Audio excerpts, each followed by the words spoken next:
Do you want to suggest where we, do you want us to feel into it, or do you have anything that you want to throw in? I have this sensation of going really to the deep end first, and I don't know why. Let's do it. And what comes to mind is that I wonder if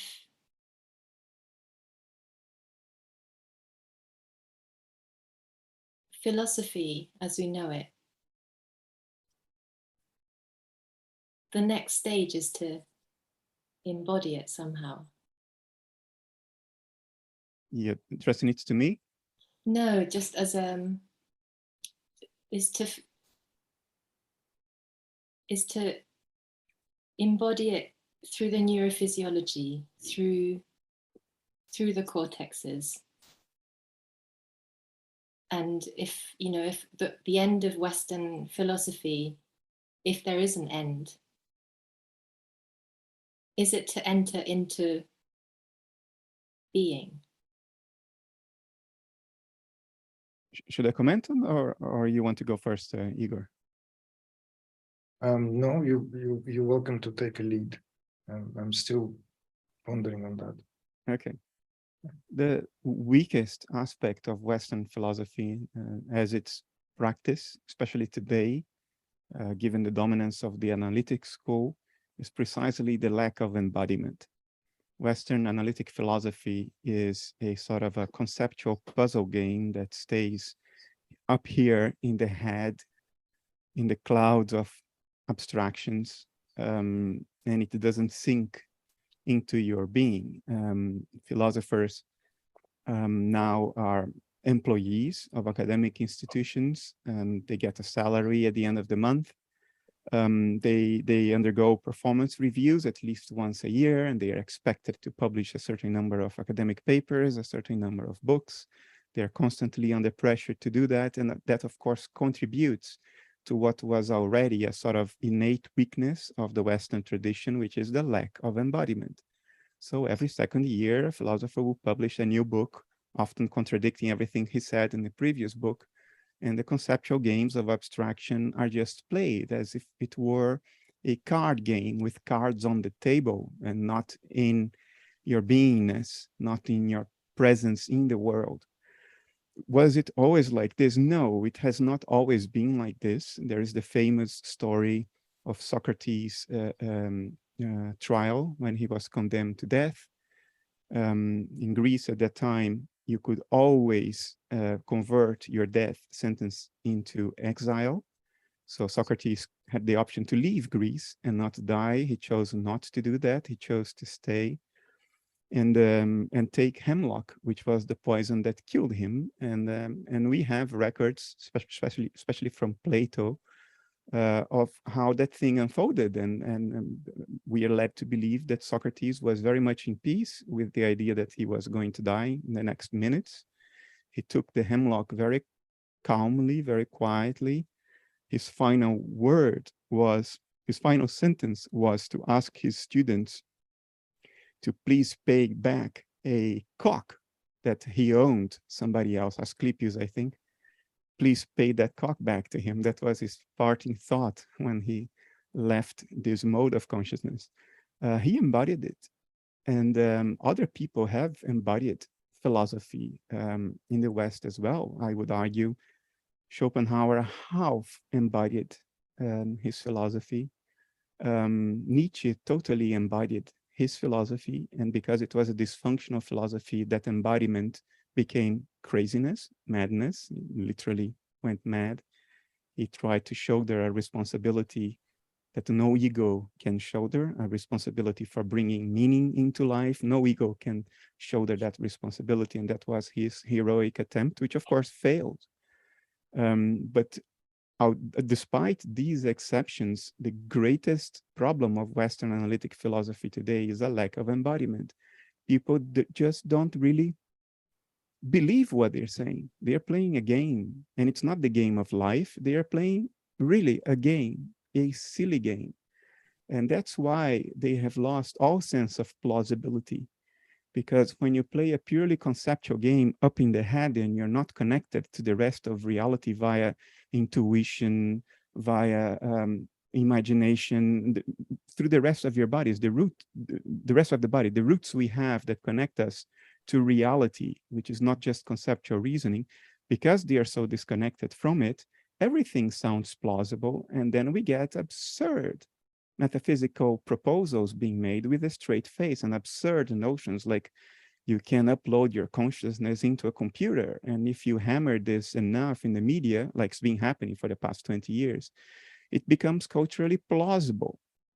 And it's this lack of embodiment that has elevated nonsense to a level of plausibility in the West. And that's an utter failure of philosophy in the Western tradition.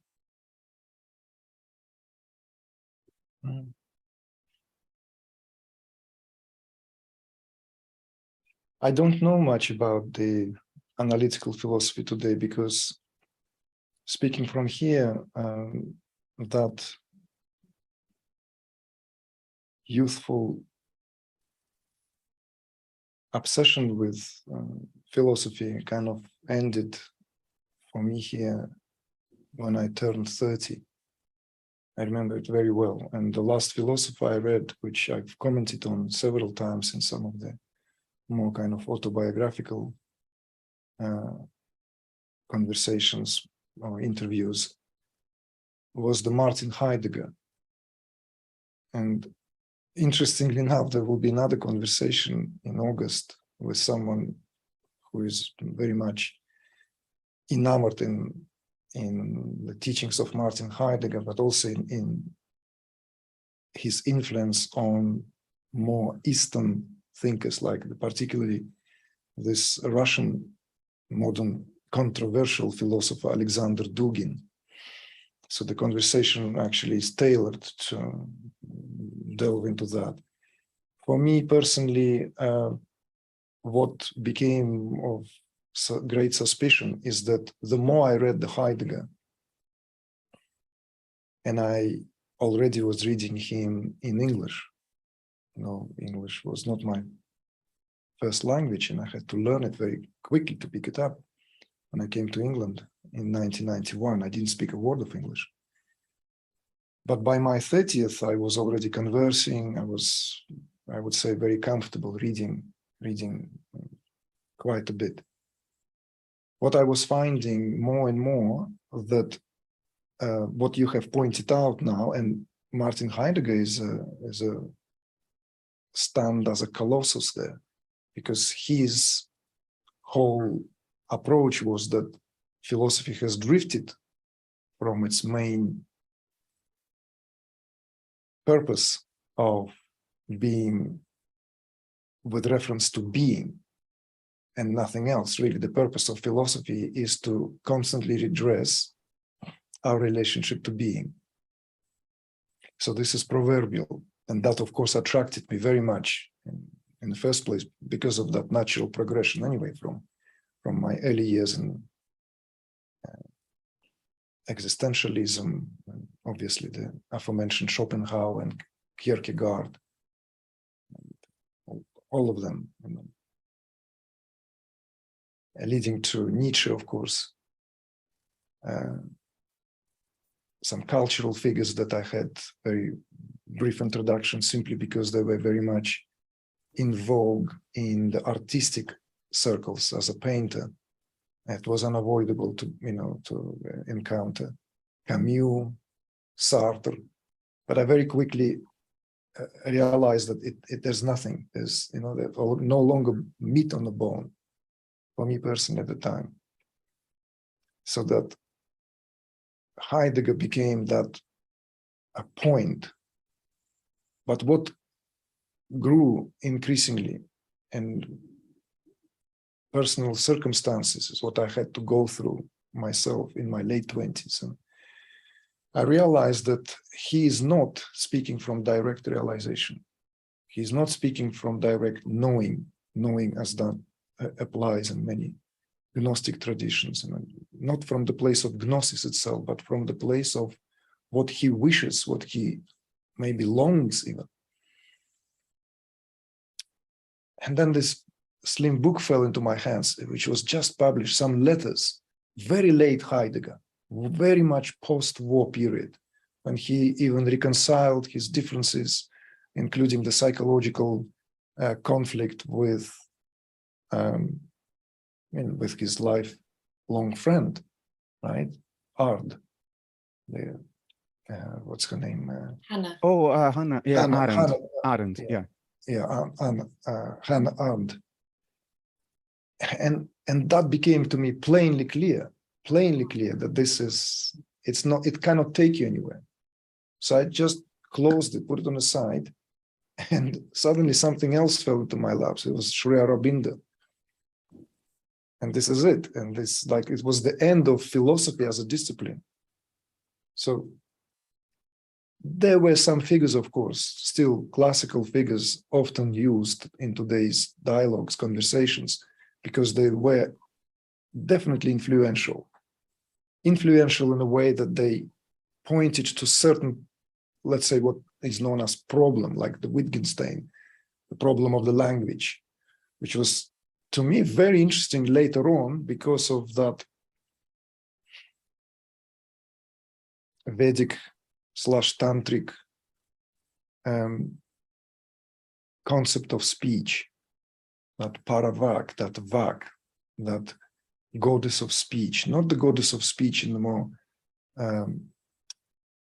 romanticized sort of way seen in the pantheon of all the Vedic, tantric, and later on Buddhist goddesses that are embodiments or archetypes of certain forces of creative intelligence, but more in terms of that, how whatever is spoken undergoes through the gradations of fragmentation until it manifests as that fourth, the audible speech. So the Wittgenstein's ideas temporarily were interesting in a sense that kind of summarized in that very famous line that we don't speak language, language speaks us. Not even through us, but literally it's language speaks us. We are here borrowed, literally as some kind of, even temporarily being used by that what language represents. And of course then, from the Vedic perspective, it's fascinating because language itself is seen both as a limitation, because that's where the reality is immediately concealed itself through concepts, precepts, through the dual structure of the brain, through the way the language is structured, through the very grammar of the language, because it requires that. It requires to remain in that field where it is subjected to. And yet, at the very same time, that this for progressive something that what is spoken as that, give it to the Sanskrit, Vak, Madhyama, Pashyanti, and Vaikari, the four stages from the unmanifest in the Vak, in the Paravak, where it's in the complete and utter state of undifferentiation. And then it begins to swell within itself and goes through the state of that as a medium state, that Madhyama. The medium state, it's the state maybe of some molten state of pure potentialities where something is eager to express itself, and then it has to break. It has to break. Literally, it has to take the direction. It has no choice, like in the double split experiment. It is that wave now will have to become a particle, taf, titi, so, and as soon as it breaks, it's Pashyanti. And it breaks into that Pashyanti, which is still not audible. It's not an articulate thought. It's not an article, because the final gross level, what we use right now to communicate, or anything that we can read or anything we can hear is that final fourth. But at the level of Pashyanti, it has that victorial, that directional quality to it. And the departure is taken. So this is where, let's say, in terms of like why I personally, and you said it in a very, very accessible, direct way, that disembodiment, right? That we contempt the problem with modern philosophy, with today's philosophy. I don't know if it's all philosophy, if there are some philosophers that are hiding and we're going to discover their names. I don't know if there is like a freak of time is being played on us because of the way information is deliberately kind of dependent upon how it will end up being up there. So in other words,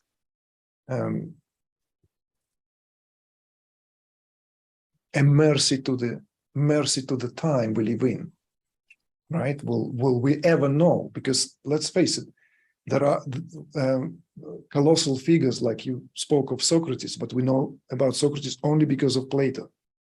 Everything will be speculation if not for Plato. He made it into his business to give us Socrates, as his teaching, but also as a man, also as that being who was fully embodied, to the degree where his embodiment was also what in the final act of that, where he had to, even in his death bed, deliver the greatest teaching, perhaps, right? So it's not some kind of frivolous affair. It's not just, oh, I stand by my beliefs. No, I don't stand, I die by my beliefs, right? So it's a real act. And, like Ibn Arabi didn't invent Ibn Arabi summarized what was collected prior to him. And so that this standing on the shoulders of the giants kind of here. But where today, who stands on whose shoulders, it's not very clear. This is rich territory, if you don't mind my making a couple of comments. Yeah, sure. You already saw that I am very critical of modern analytic philosophy, but I'll try to defend the Western tradition just a little bit. But in terms of epistemic value, what does the Western tradition values the most as a reliable path to insight? It is reasoning.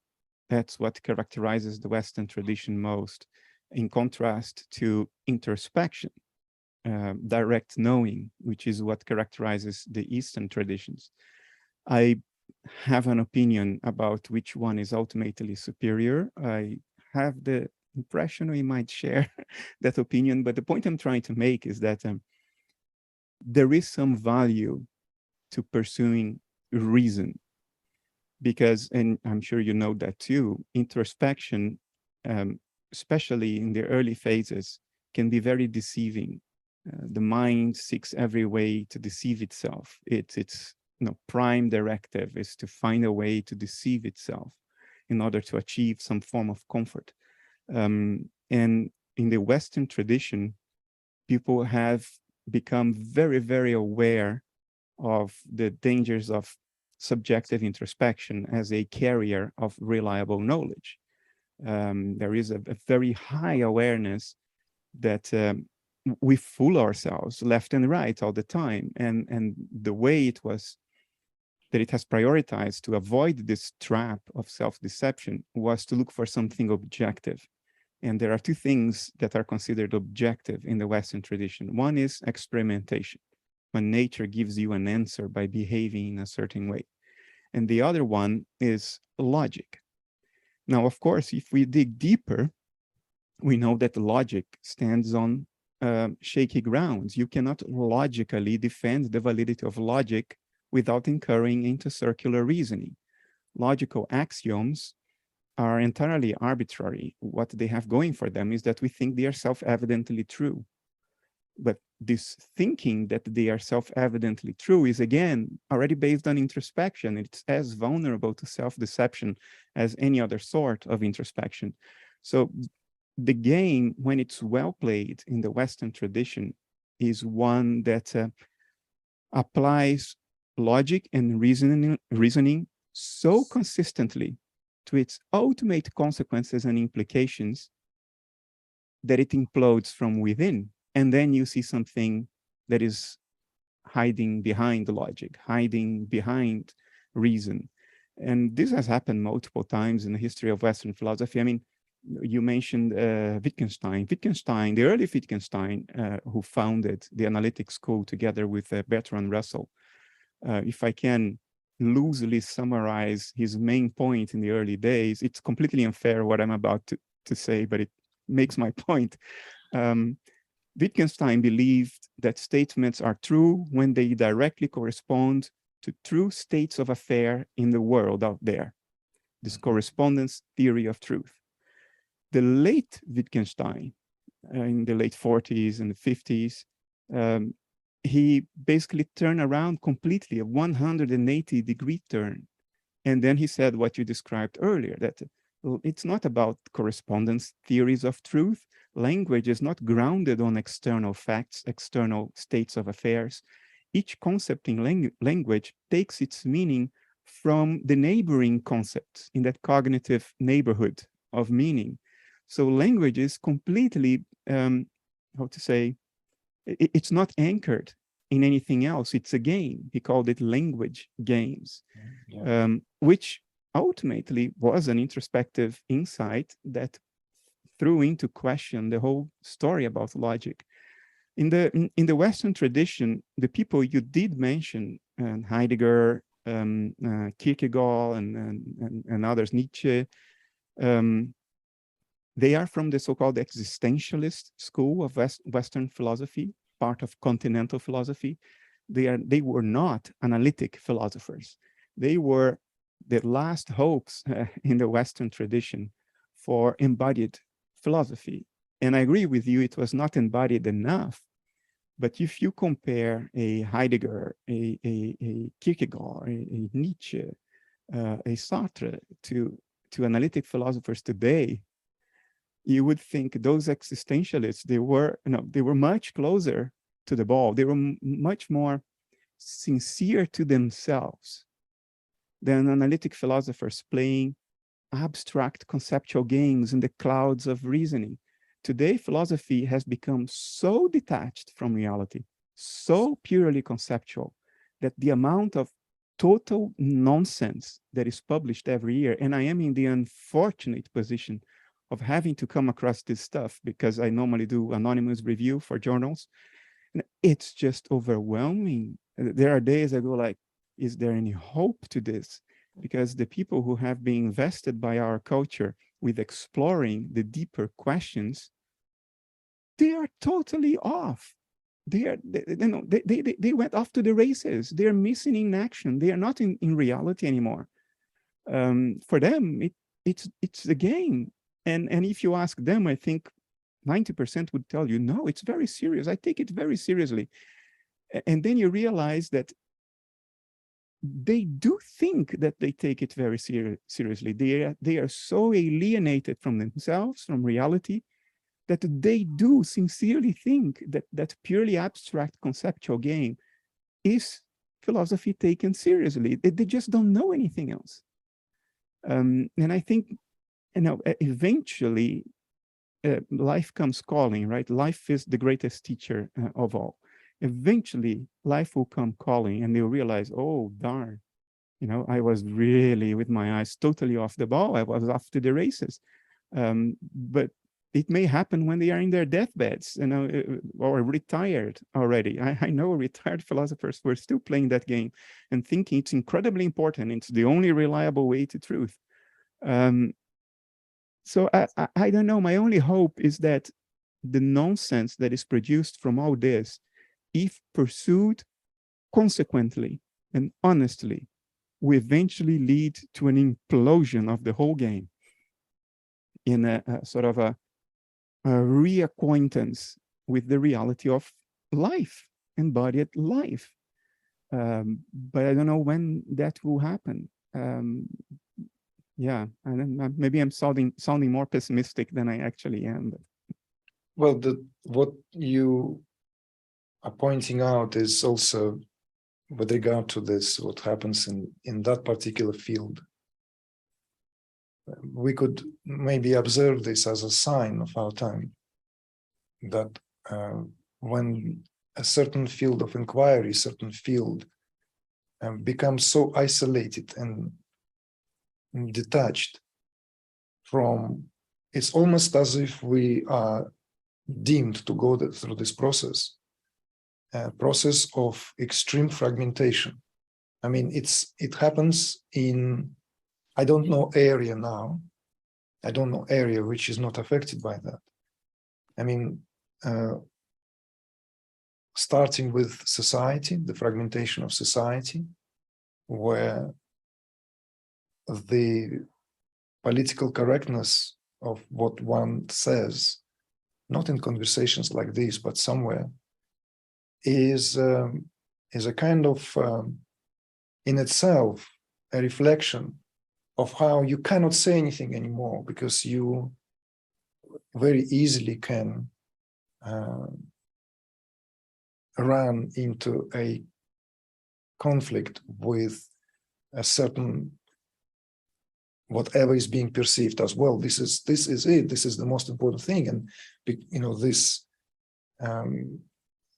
collectively shared values, they are kind of disintegrating as we actually speak. This disintegration of everything, every structure, every possible conceivable kind of something which had this, what was a very, very cohesive binding element in every organic civilization, where the sacred act was not because it's sacred in the way that it is performed, but plowing the earth, when there is this cohesive value, is a sacred act. Doing something, growing fruits, tomatoes, in itself is a sacred act. And as a reverse of that what's supposed to be sacred act can become a hollow, completely devoid of any real meaning, despite the fact that it still begs to be called, begs to be reckoned with, because it comes from the sacred domain of life. So the philosophy is the very term, that love for wisdom, that philosophia, love for, it's not even love for wisdom, there's a kind of maybe more love subtle, of wisdom. Yeah, love of wisdom. It's maybe it's even love and wisdom, who knows? Together, there's this something that comes as a symbiosis of these two words. Is a field, just a field, and like as you said, this is why this complete and utter disconnection, dissociation from what the life itself speaks, what life itself carries, and I think it's a sign of our time. Do you think it's a fragmentation of a cohesive collective set of values and understandings, or is it a sort of a uncritical adoption of a completely wrong set of values and understandings, as opposed to a dissolution of a collective narrative? Well, the collective narrative, well, it depends which way one wants to look at it, because it's intimately interconnected. At some point, when the departure is made and certain ideas are embraced, they have trajectory, it has to work itself out. It begins to vibrate in a certain way, and that sooner or later begins to bring that, with that, a particular quality of energy, particular quality that will then begin to manifest. And as a blanket kind of, let's say, why do we do things as we do them? Let's say we abstract ourselves from this conversation and just ask this: why there is organizations as a United Nation? Why there is this forums? What are we trying to collectively solve or address? The answer will be very clear, well, because these are very, very important areas. Something like United Nations was a response to the atrocities of the Second World War. So it had that noble goal to bring the nations together as guardians, as shepherds, as something that will prevent the catastrophe. But we can see the impotence of that organization, and it's proverbial, it's spoken so much, it's almost no longer has anything to really to chew on it. It's just, we've seen the most horrendous stories, that the resignation of the American general who was holding the army of the United Nations at a standstill when that greatest massacre took place in Africa. I think it was in Rwanda, which caused him to resign and become a religious man of sorts. Like he could no longer reconcile that, because his consciousness was telling him he has to act, but the chain of command stands still, don't move an inch. So what I'm trying to say now here is that perhaps in response to whether this is fragmentation or what, in a way, it's not difficult. Yes, we know we are driven by some motivations that are coming from this so-called collectively shared realities where we are rooted, and we can count them very easily on our fingers as fundamental to a life lived as human beings. But something doesn't quite work, something quite doesn't add up there, something quite falls out of all that and does not follow with the intentions.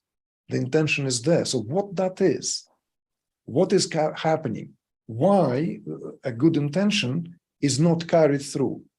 It's almost so fairly straightforward. Well, hang on a second. We can do this and that, but no, we can't.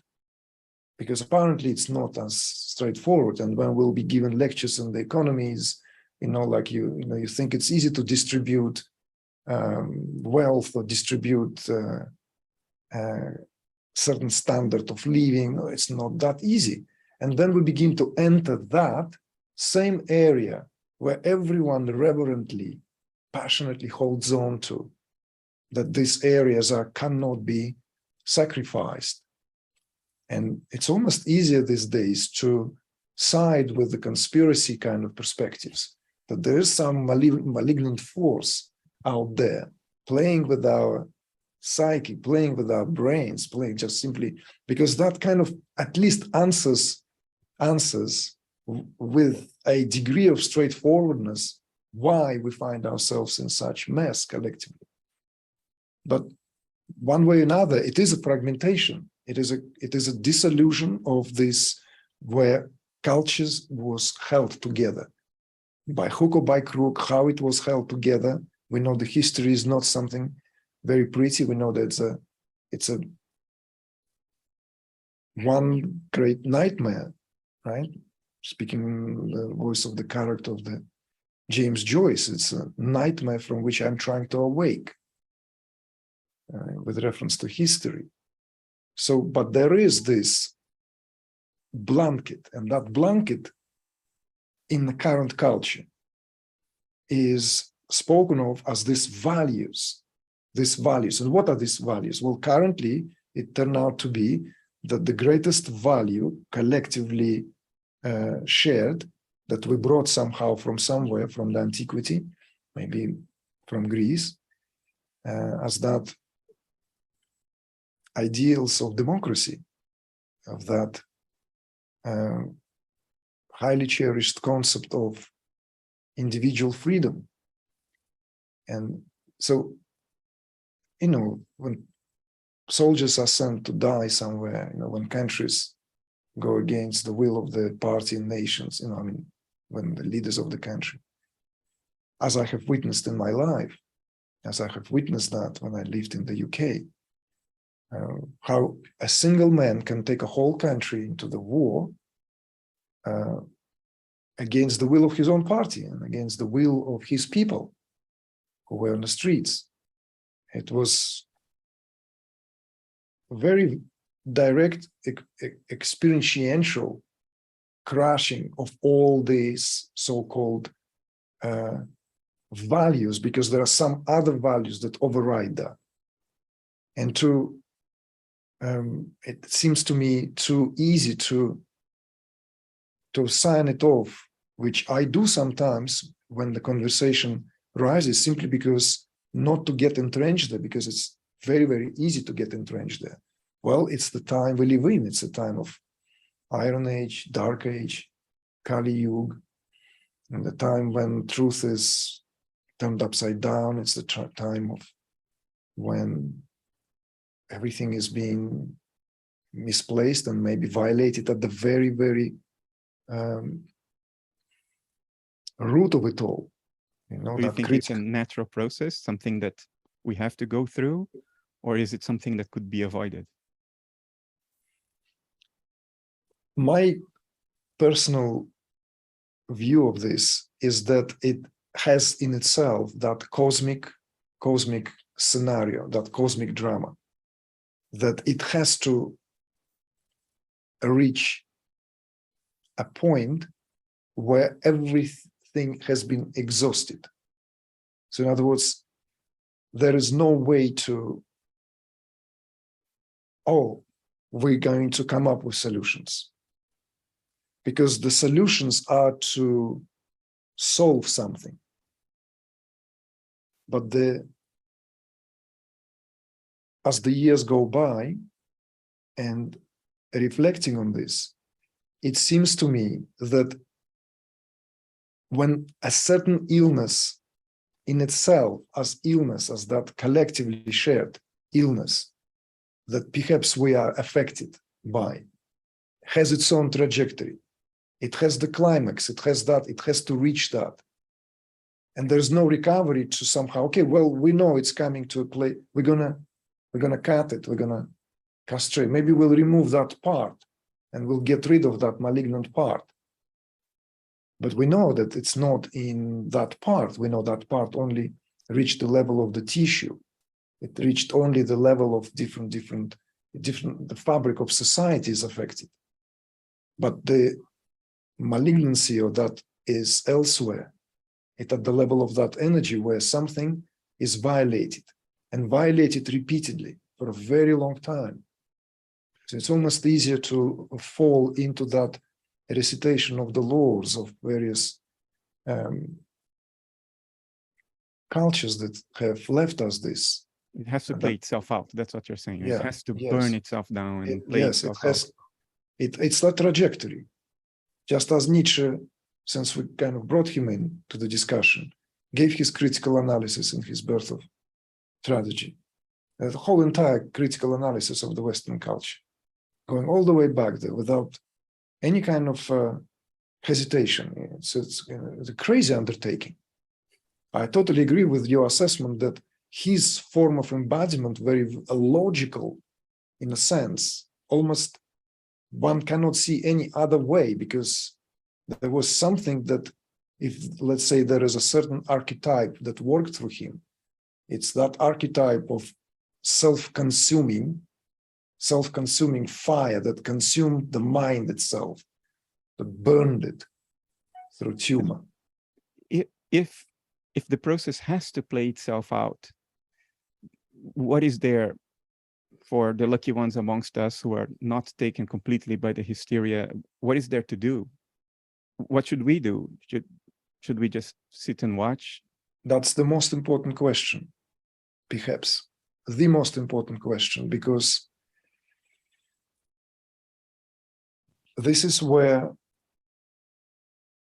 perhaps we touch upon that what is within the nature of consciousness itself. So if we're coming out of that time of adolescence where the shift from what we have been dealing with and still dealing with, that inheritance of that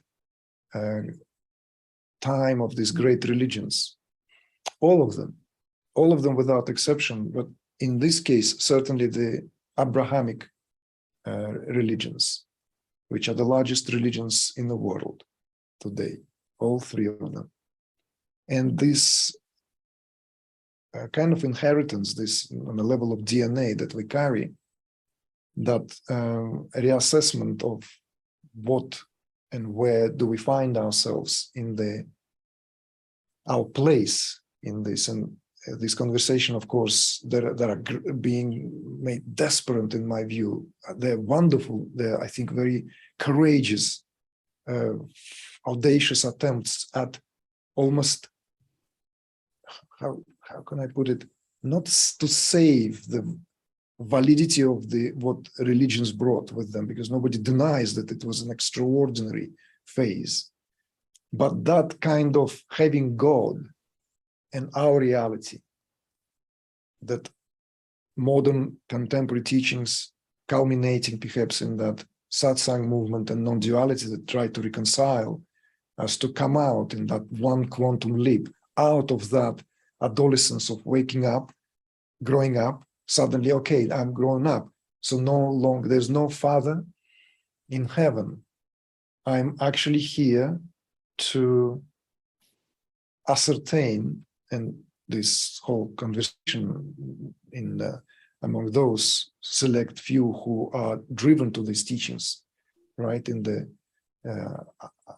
non-duality, neo-Advaita, it doesn't matter, that these attempts to bring it back to awareness, bring it back to this fundamental quality. So this, if we go and see it from that perspective, there is this quicksilver-like quality. So on one hand, there's nothing we can do. On one hand, nothing we can do simply because there is already something playing itself out within that very consciousness, lila play scenario that has to see itself resolved in grand, maybe face-off of these polarities, which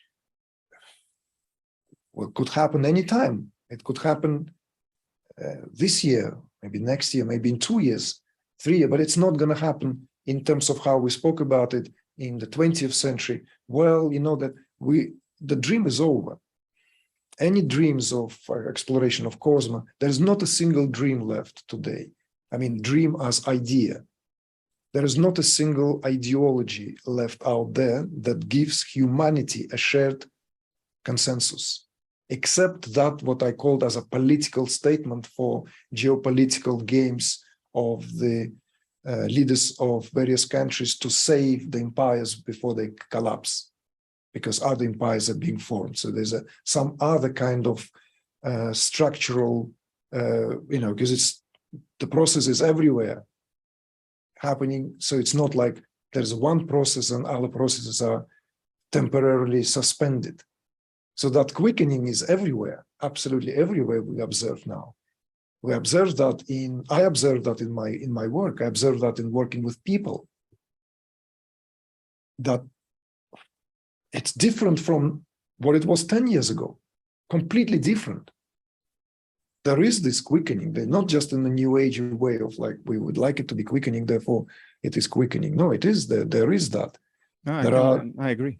Yeah, there's this, and then within that quickening, there's also that quality that when you pose that up front, is what is there left? And that very quality, because if by virtue of us being consciousness, not just conscious, but consciousness, if we are consciousness itself, and not just we are there as some kind of a peripheral state of affairs in some kind of recesses of the grand structure of the cosmos, grand structure of the universe, where we simply occupy a certain area. But if we believe in this kind of more of the, not necessarily geocentric, but that where that centrality of experience that only possible in a human being, nowhere else. If for a moment we accept this as a possibility, then it's a very frightening options arise. Because that means that everything is somehow has to be at a tipping point within the singularity of this experience in terms of who we are as consciousness. On one hand, it is playing itself out. On the other hand, it's playing itself out also in a way, as in a kaleidoscope, which constantly comes with structures, no matter, there's no such thing in a kaleidoscope when there is no structure. So even it's a limitation of the language to say that something is dissolving and it has to dissolve before something rises. In other words, something has to burn down to ashes for phoenix to rise. This is a kind of a very, very nice metaphor in a way. So let's burn down the house. Let's burn it, right? So that let phoenix rise. But what it seems here is that it's like at no time it does not form into something that is not the structure because of that, by virtue of that, us being consciousness. So therefore, we are holding consciousness at that pinpoint at all times. And it only perhaps, I don't know if I can speak about it with that certainty that will have to apply to everyone, because this is a very subjective experience. That if consciousness here is awakened to itself to the degree where it has that self-referral and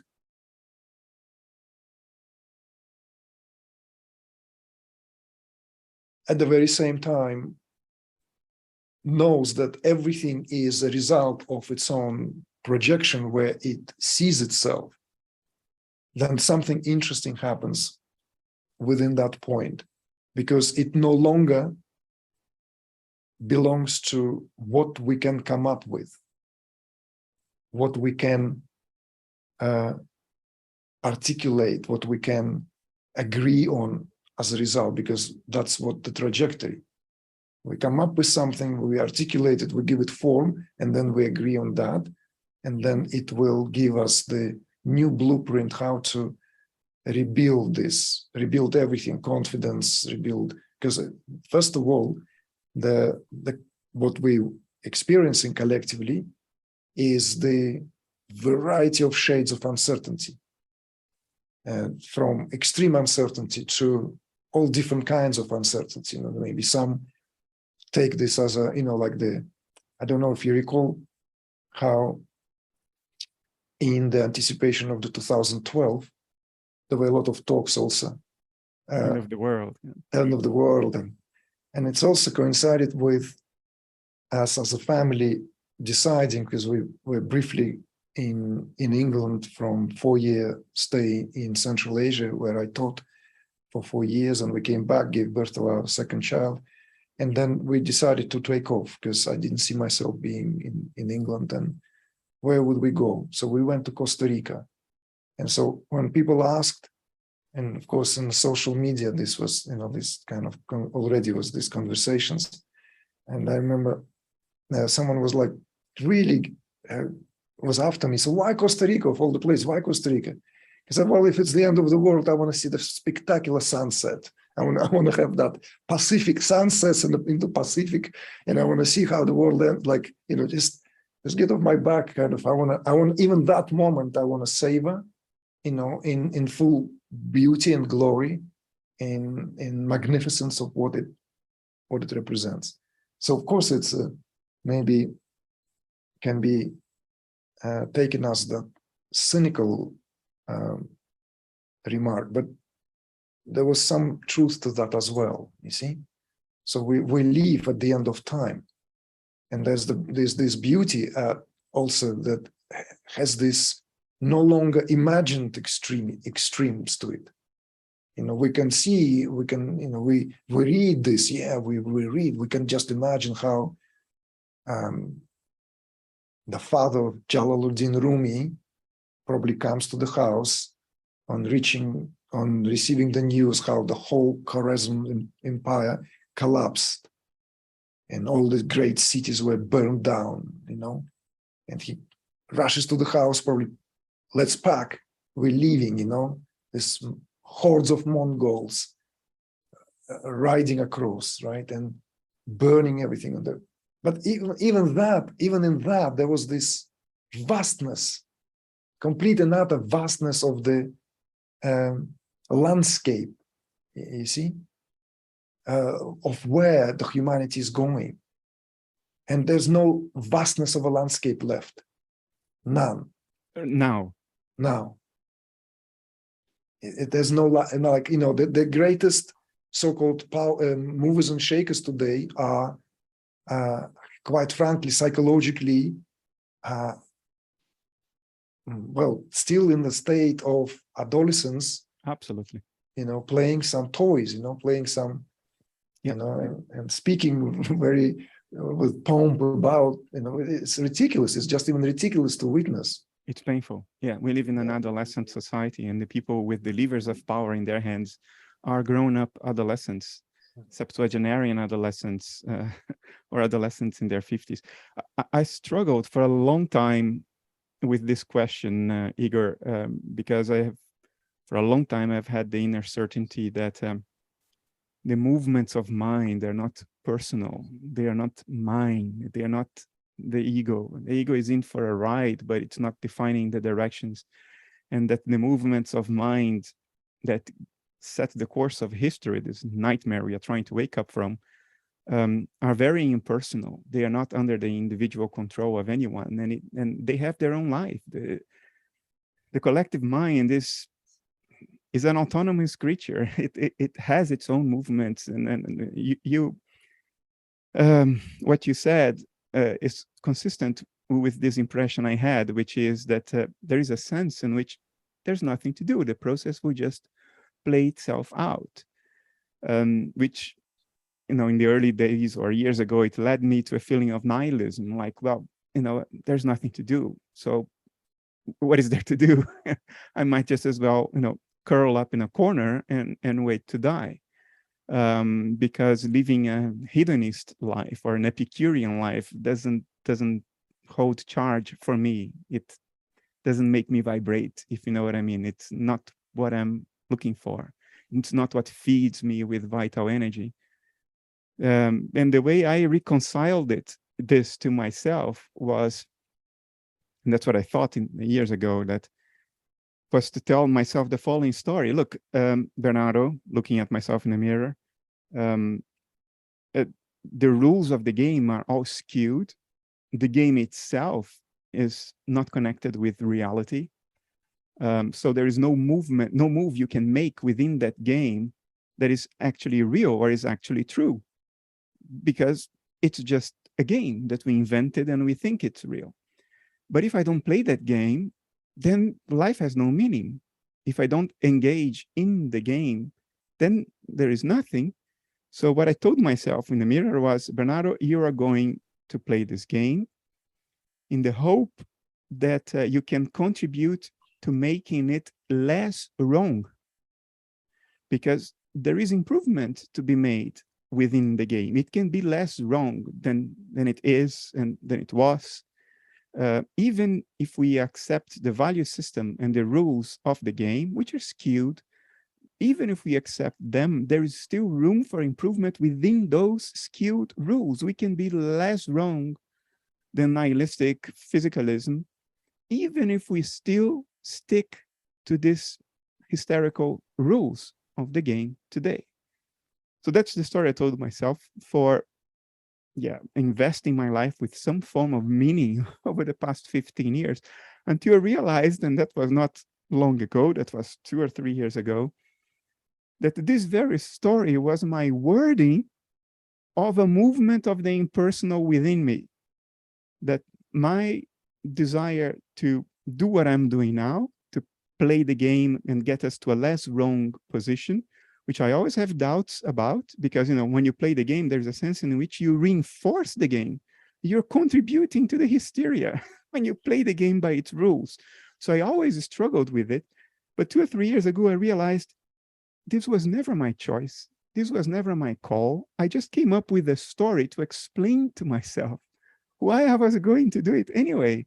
But that I was going to do what I'm doing was never an option for me to make or not make. It was a certainty. It was part of this movement of the impersonal within me. I'm also part of the impersonal. And I never had a choice. And somehow I found freedom with that now. Like, I don't need to understand why I'm doing what I'm doing. I don't need to know whether there is any hope. It's not up to me. Who am I anyway? There is a movement of nature happening. It happens outside, but also inside me and through me. And I'm not going to resist it, even if that little voice in my head is telling me it's all for nothing and you're just contributing to the craziness if you play by the rules of this crazy game. So that's how I found some degree of peace with it, but I still struggled. I still have my moments when I wake up prior to a writing session or to a long interview or a debate with people who ask me to define consciousness, which is one of the most insulting questions a human being can receive. But I understand where they're coming from. And I understand the need from their point of view, from the place where they are standing. I understand the need to ask the question. So I have compassion for it. But there are days I wake up and I know that's what I'm having to do the whole day, that they go like, oh my God. And there is that little demon like, you know what, just buy a cabin in the Swiss Alps.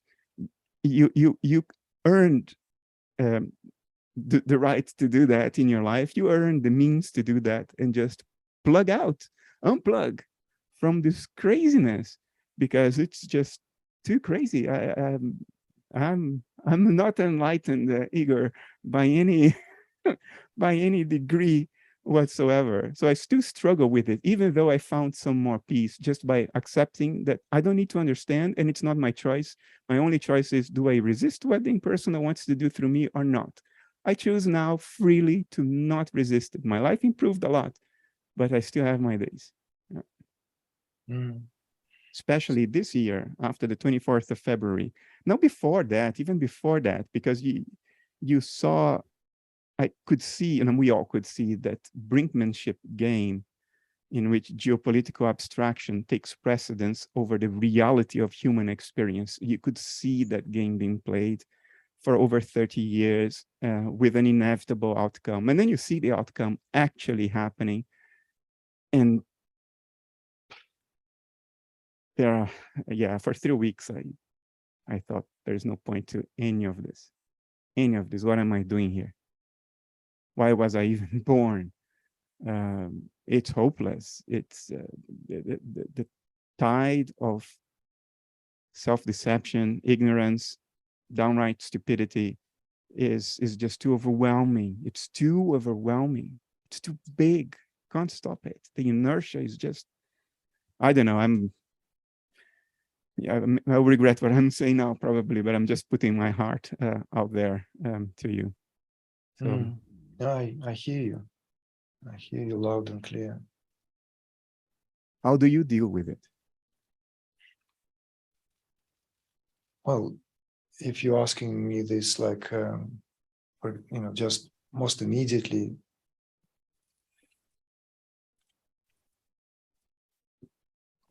because even the teaching itself, and the reason why it was so natural for me to adopt the existing teaching in all its refinement and subtlety and beauty, because it was simply a reflection of what I always knew throughout all my pores.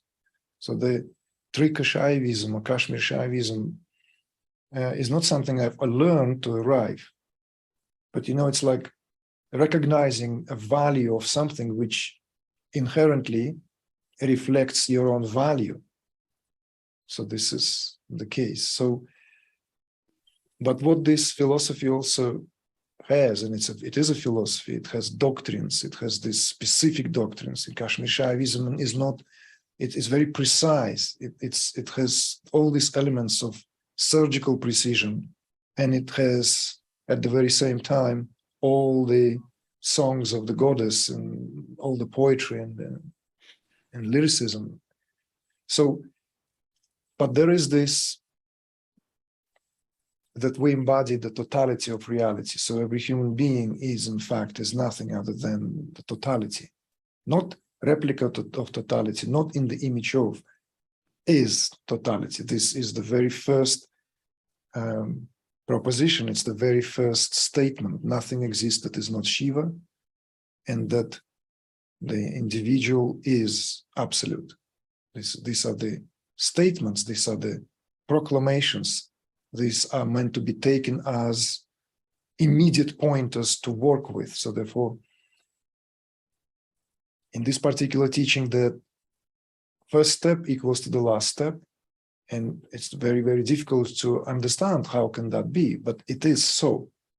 The first and the last step are completely identical. So if this is even tentatively understood, that this, what we are, is a totality, and that totality is not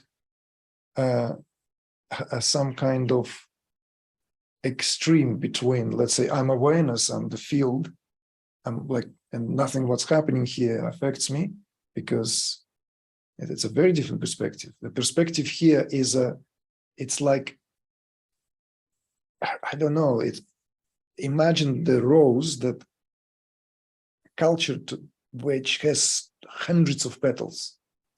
You know, that some of the roses have this intensity to them that no matter how much they open up, it's still, it's more to, yeah, it's like this. So this different levels of reality is that we embody. All have respective, layers, have respective levels. And each of these levels, though, are all complete and utter expression of that totality of who we are. At the very same time, they are corresponding to the laws inherent to each and every level of that reality. So therefore, no level of reality in Tantra here is discarded. This is what makes it so different, even in comparison to the ultra, the end of it all, the Advaita, Vedanta, which is the last of the Vedas, of the Darshanas, last and the final word, the end of knowledge, the end of the known. It's a reconciliation of subject and object, or the knower and the known. It still has a different perspective. It has this perspective that as a walking universe, as that totality, you are not exempt from feeling every shade of that what each layer here represents. And that is the beauty, because that's what makes that rose. It exudes this perfume, and that perfume, that scent is belonging to the entirety of that creation. So that what we feel, like you're asking me now, and after giving this example, for instance, on February 24th, I felt like simultaneously feeling like a black hole and all the pain that I could carry with me in the chest, because I'm also deeply connected to this part of the world. I'm deeply connected to people who are have become the hostages to the whole geopolitical games. And so at that level, no amount of my grand understanding can exempt me from feeling what I was feeling. It was crushing me down here. You know, my wife is British. She tries to understand, but she doesn't understand. You see, and I don't want to project that. I don't want to, and of course it's, so this is a response. How do I deal with that? I deal with all of that in the fullness of what it represents. It doesn't let me off the hook. Yeah. Even if that fragrance of my own self is being felt throughout the entire structure of my being, and I can fall into that field at any time at will, as I do inevitably, because this is also part of what that is really represents here in terms of the anatomy of the process, because it does have anatomy. But going back to what you have shared, and I'm very, very moved and also grateful that you have breached that territory to, to move this conversation from more, let's say, safer territory into how it relates and connects to us as beings, embodied beings, leading this together in this moment in time, not exempt, and actually having the heart to feel it all, not just somehow converse about it and, let's have a pint now, let's go for a beer, oh, it's okay, it will sort itself out. Of course it will, because the Buddhists say it will sort itself out, or this Vedic scholar said it's going to sort itself out, there's a Jyotish prediction. We all be over, it was like, what, a few years left, come on, buckle up. If only it worked like that. But there is something to what you just wanted to, just what you said, and it kind of like almost leaves me. It's so elusive, and it's like it doesn't want to be pinpointed because it wants to remain always it don't pinpoint me. That the nature of truth is that I don't want to be pinpoint. I want to be alive. Enter into me, be with me, unite with me, but don't try to hold me, because I will run through your fingers. I will wash you with this knowledge. I will renew you. I will bathe you, but don't try to own it. It's that river, which cannot be entered even once, not just twice, because we cannot enter the stream of the river even once, because it's never the same river. So this what you speak to is also, it has that epical, really, in a true sense, without pathos, but with the good sense of pathos. It has this something that almost the journey has to be at some point heroic. At some point, the journey was a journey, and then it comes when, all right, this is it. You have to go through that now. And there are examples given.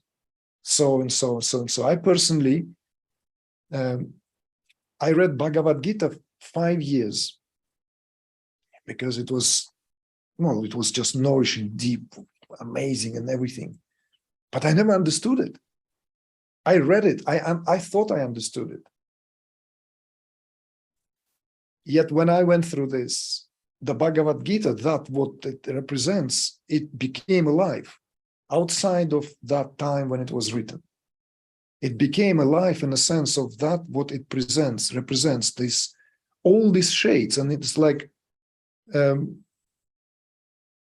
pointlessness of it all, the realization of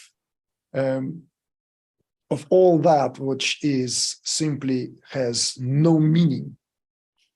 And yet, in that state of despondency, or rather that state of despondency in itself is a prerequisite.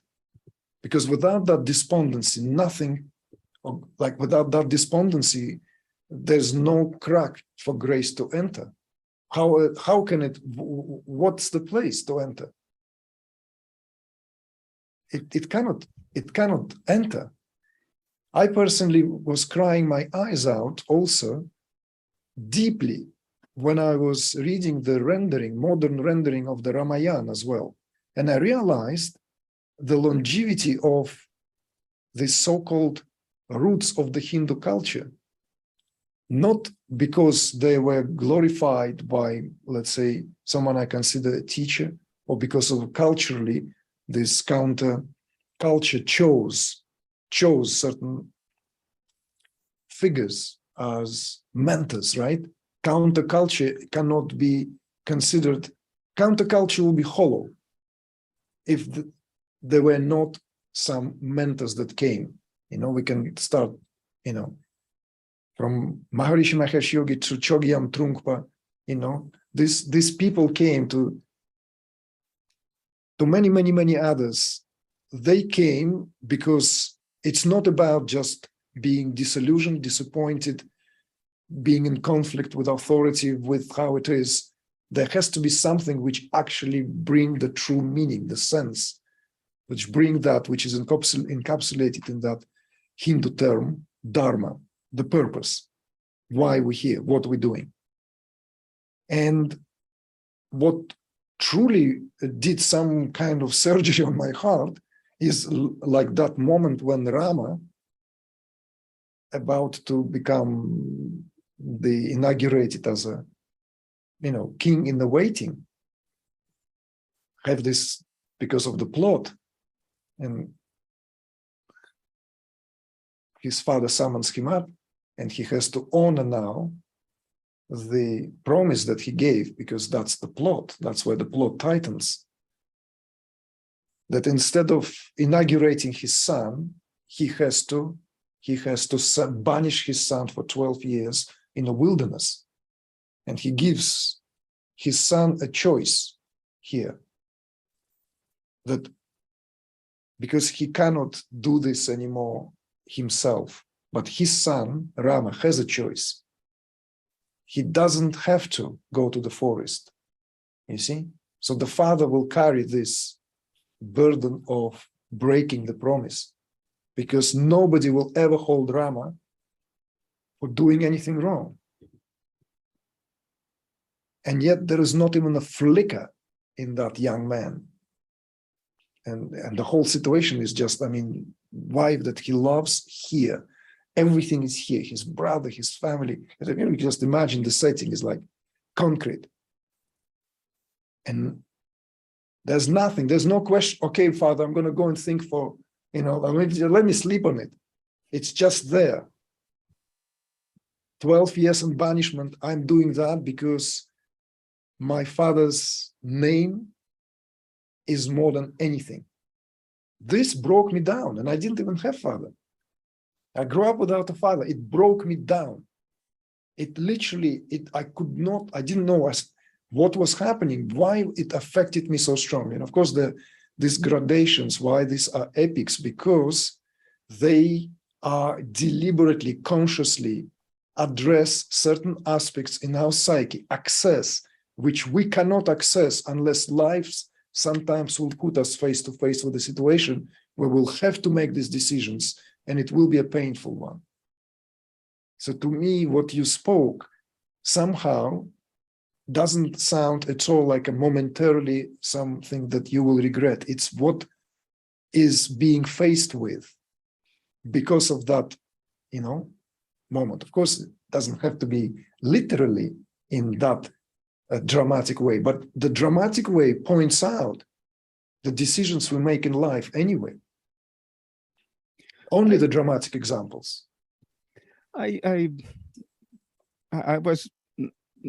was not trying to romanticize my struggles. If you compare my life to the lives of the majority of people on this planet, I'm privileged. I cannot complain, and I don't struggle with the struggles of the hero or the prophet, because I'm not one. So at least I don't have those struggles.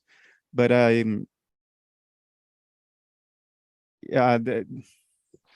my struggle is the following. Wait, sorry, Bernardo. I don't want to interrupt you. I have to interrupt you because I just want to make sure that we understand each other here as well. That petal structure, that which conceals the heart and yet has it completely relevant to absolutely, because the awareness here is concealed by that being, and it is irrelevant whether he is prophet and meant to carry the destiny of a tribe, let alone nation or more, or just the existential dilemma here and now. It absolutely does not, for a moment, diminishes that what is required of us to make the choices, to make this. I understand what you're saying. It's not about how many people you're bringing along. You are the universe exactly. in miniature, so you are enough. For me, the greatest struggle, and it's a struggle because I'm always contradicting it, is the following. how do you explain what is obvious and self-evident? What is obvious and self-evident is the most difficult thing to explain, because either just see it, or if you don't, you get into a jungle of conceptual narratives, and what you want is to find a guide who will point the way through the jungle so you can find the answer on the other side. That's never going to work. That's not the point. The point is, don't get into the jungle to begin with. There's nowhere to go. And things we do, and I'm not going to spare you or the religious traditions on this, the authority we build around. Like I have 2 PhDs, and although I'm not saying this all the time, I personally think it's irrelevant because I know what it takes to get a PhD. I know that enough. So I don't have any romantic stories about the great value of that, but occasionally I do use it in order to prevent people from taking cheap shots at me so we can get to the substance. So I can buy a ticket to get to the core of the thing instead of having to deal with cheap shots and wasting time with that. So I use that. And spiritual traditions have this whole idea of the spiritual teacher. There is a notion of hierarchy. And to me, and maybe I'm wrong about this, if so, please correct me. But to me, nobody will really understand what I'm trying to say for as long as they think that I'm better than they are. Because it's that very distinction that I am receiving some gift of knowledge from somebody who is in a higher place and see further. It's that very framing of the situation in those terms that makes it impossible to understand when I say at the foundation level of reality, it's just consciousness. People just they would not understand the simplicity of this. And then I go along sometimes into the forest of conceptual distortions. And I start talking about a field of subjectivity underlying our nature, which immediately appeals to space and time, which is not what I'm saying. I'm talking about the simplicity of pure subjectivity. It has no extension in space or time. It's so obvious, it's the thing you're experiencing at all times. But the whole idea of I am being better or better positioned to give an answer because I thought about it more in some way. And then people place all kinds of projections. And if you try to get rid of those projections by telling people, I'm not better, then they go like, oh, look at how modest he is. He must be the real deal. Right? The more you struggle with it, the more entangled you get into that situation. And the only way to not do that is to not open your mouth and not say anything. Just go up and isolate yourself in the Swiss Alps in the cabin. And I know already where the cabin is. So why am I doing this? I'm getting tied up in this nonsense and hysteria and being asked to define, Bernardo, what precisely do you mean by consciousness? And then I go along with that, and I mean phenomenal consciousness, the quality of there being something it is like to be. And I go, oh man, and people go like, what does he really mean? This sounds deep and profound. And there is a side of me who is tragicomically laughing at everything I'm doing every day. That to me is the difficulty. It's the awareness that I'm shooting myself in the foot every time I open my damn mouth. And yet I can't stop. Because otherwise I just roll up in a corner and wait for death to come and this hysteria to end. That's the thing, you see. And then people romanticize it, even people, and we will have an audience. It's not live, what our conversation, but people will listen to this conversation and they'll go like, oh, there are those two wise men talking about the difficulties of wisdom. And my mind, my head wants to explode when I bring to awareness this realization that's exactly how people will look upon this, the difficulties of higher wisdom. I don't know. Maybe I don't know. But again, don't take me wrongly. I am in a much better place today than I was until 3 years ago. I'm not trying to answer these questions anymore. I'm not trying to pin down the value of what I'm doing, if you know what I mean. I'm not trying to come up with a narrative that puts everything in its place and it's nice and neat and closes itself nicely. I've given up that. I've realized that there is no point. I'm just a monkey running around a rock. And my cognitive system, it's preposterous to think that my cognitive system is evolved and sophisticated enough to grasp every salient aspect of reality. I don't need to know what my part in this game is and how it builds up to its conclusion, or even if there is a conclusion, I just don't resist the movement of the impersonal. But I can't help but have a part of me who sits on the side and observes my following the movements of the impersonal and having a laugh. It's impossible not to have that. And that's the little demon in the shoulders that when you wake up every day, it goes and says, there you go, doing something entirely futile again. Yeah. Well, let me maybe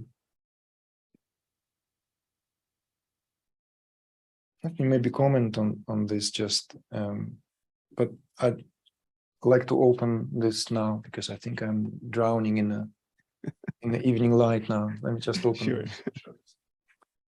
Well, there are few things that you have shared there that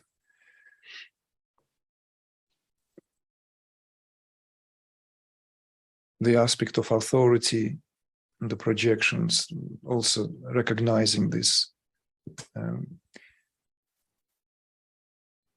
What I feel here, we might run the danger of kind of, because if agreeing, of course, it's very easy. It's very easy to, there is like every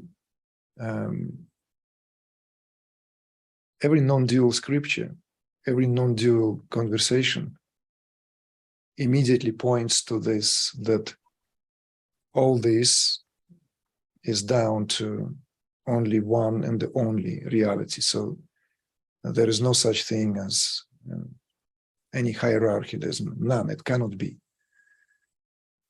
But it just as interconnected and has a different value as what we spoke earlier with regard to these levels or layers of reality, which are as important and governed by its set of governing laws that needs to be observed. Just like on the level of physiology, there are a lot of processes, but these processes are not hazardous. They are all orchestrated. They are extraordinary. They're amazing. The first time, the digestion, according to Ayurveda, starts in the mouth, not in the stomach. It's a very revelatory for, let's say, a more allopathic perspective. So the first, the first taste in the mouth is where the contact is being made, and that the first level of digestion. I'm not going to go into Ayurveda. I'm just giving this simply as an example, some angle to enter. So, because we don't want to dismiss this, and anyone who has any degree of understanding of what this pertains, whenever we are asked or put on a spot or in a position to speak about anything, share, say something, if we are sincere as what you have proposed and have that recognition immediately, what can be said about it? Ultimately, nothing can be said about that. Moreover, anything that can be said about it will already be a concession immediately. Anything that can be said about it will already be, in a way, a betrayal of that what cannot be ever spoken in any way, conceivable or not. So this is like, in a way, a kind of like, all right, I'm going to go on stage and I'm giving this, all these exercises, and I know what I'm doing here as an actor. I'm coming out, I'm on stage, and I'm whatever I am there. One of the three sisters or Othello, or I'm playing, I'm in a role. I have to do this. I have to make it to the best of my capacity. And these levels of reality cannot be dismissed. If we begin to dismiss them, we contribute to that chaos, we contribute to confusion. And this is where difference between, of course, or the line, of course, becomes blurry. It's not strictly defined, because what you have just said also is known as selling water by the river. Of course, when Adyashanti said that in some 20 years ago, selling water by the river, he shot himself in the foot, because he's the teacher who constantly speaks. And he speaks and speaks and speaks. So we are selling water by the river. Whether we want it or not, it's a place at some point we are either put in or have the audacity to step in. Why it is important to play this by, even at some point, a set of certain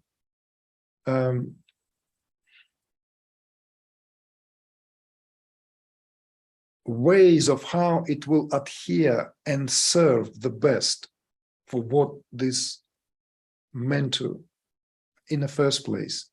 Because now, practically speaking about it, there are many areas where livelihood is much more, in every way, easier made and much more certain than making a living as a guide. And, of course, providing someone can do something, it's not like we live at the time of proliferation of many teachers and would-be teachers who cannot do anything else. So that's also, we have to be honest about that. But what I'm trying to get at is that giving this a shot of a wake-up call, or that kind of like, all right, there is no such thing as teacher and student. There is no such thing as someone who knows and someone who is on the way of knowing, because all there is that everything is simply by virtue of recognizing. And one recognizes by virtue of knowing that and seeing oneself in the know. It's clear. One can say it in so many different ways, in more direct, dry, clinical way, or in a poetic, in a metaphorical way. One can just give it as many stabs as one would like to.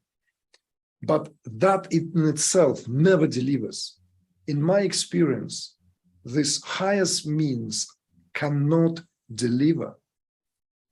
It gives this momentarily opening, it invites maybe trust, but then we are lost completely. We are sold now something extremely precious of the highest order for some kind of anesthesia, psychological currency. Yes, anesthesia. It's like comfort. Yeah, comfort, temporal relief. Like, oh, Yeah. So we are shooting ourselves in the foot all the time. Why do we do this? Why do we keep doing this? So, well, let me then just sort of develop it further. But in the work that what I've learned over years is that you have to own your keep. You have to rise to this and do this at the best of your capacity, the best of your ability, in the way that somehow will assist to whatever degree towards someone's recognition of that what is self-evident and given. But there are a lot of people out there for whom this is a distant reality simply because there are still a lot of things to be processed. So the work actually cannot even begin before there is opening enough in the neurophysiology for that what is so self-evident to shine forth. And in the last few gatherings in events, I brought it out into the open that what is the latest dialogue out there? The latest dialogue is trauma. That conversation on trauma now took all other conversations in the last 2 years, maybe a little longer. Actually, we've talked about science and non-duality. It's a little long, actually going all the way back to 2018. Already, the red thread somehow that ran through the science and non-duality, at least the key presentations and panels that were assembled, was somehow in that trauma, personal versus collective, interconnected trauma. So that trauma now, this is why we have new names have risen, new big names in the world of spirituality, who are kind of made these other names fall in the background because they, they're no longer relevant in that conversation. And this trauma is precisely what prevents one hearing, seeing the truth, and understanding this, because it's not only at the level of intellectual comprehension. So we are back to where we begin this conversation with regard to embodiment. Embodiment of consciousness or embodiment of awareness in itself is an oxymoron. When someone asked me in California this question, again, going some years back, when the term embodiment became a talk of town, because 10 years ago, Bernardo, there was no embodiment talk. 10 years ago, it was quite clean-cut, neo-Advaita, non-duality, nobody's home. There's nobody. And since there's nobody, speck of dust, there's no point to talk. We can talk, of course, but what? What do you want to talk about? So there was from sarcastic to cynical to clean-cut conversations. So then you could see this growing dissatisfaction, and you can see how this dissociative states, the spiritual emergencies, they're becoming more and more and more. They're becoming a reality where science and true, sounds true, has to come up with that book where 20 authors are either commissioned or asked to contribute from the existing material to that one volume, Kundalini Rising, where they all give like different, from clinical to classical to what have you, perspective of all that, what is the move and shake behind all the processes. It has people even who have no place to talk about it, as well as those whose worth their salt. So finally, embodiment on everyone's lips. And this lovely young lady, not so young actually, like I'd say looks young, but she comes up and, can you talk about embodiment? Can we talk about embodiment? And it was in that format, evening format. It's not a retreat. It's just that what happens in the evening in Berkeley. And I thought, I'm going to bust this bubble now, because I said the whole term embodiment is just another term. There's no such thing as embodying awareness, because it's an oxymoron. You cannot embody that what is. So all these talks about embodiment is a simply change of the language. It's like we spoke about it from that angle, and now we speak about it from that angle, because, okay, now we want to appear as we are going on to the next level in this conversation.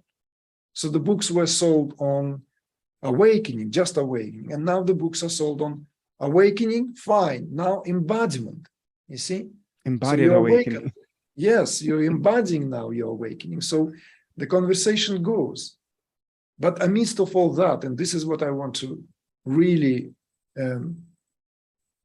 offer this into this conversation in response to what you have shared, is that this dilemma which you have presented no longer exists here at all.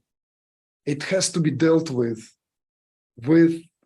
directness, with as much integrity as I could bring forth. Rise to the occasion. I mean, like, in for a penny, right? I mean, what's the best English proverb here, you know? If you put yourself on a spot, if you rise to the occasion, you have to go all the way. You can't just suddenly begin to reticle that, because that will create confusion in the mind of those who need support, encouragement. Evolution needs to be spun. You need to have that, what is at the fullness of your capacity, whatever that is. Sometimes it's speaking directly to the point. At other times, inviting for introspection. At other times, just looking into the eyes. At other times, giving them something to work with. At other times, pointing to where they're entrenched. And these are just the fundamentals. But at no time there is this, oh, how ridiculous is this predicament, because that what has been said at the get-going cannot be ever spoken, cannot be ever dressed in words. Let's then quit, go to the cabin, you know, let's retreat. No, it's a lot of work to do, a lot. I personally have a lot of work to do. There is like, you know, there's no choice. And the one and the only time when you feel, when you have that in the presence, I don't care what people say, and you need to also sooner or later realize it's not what people will say in the commenting section.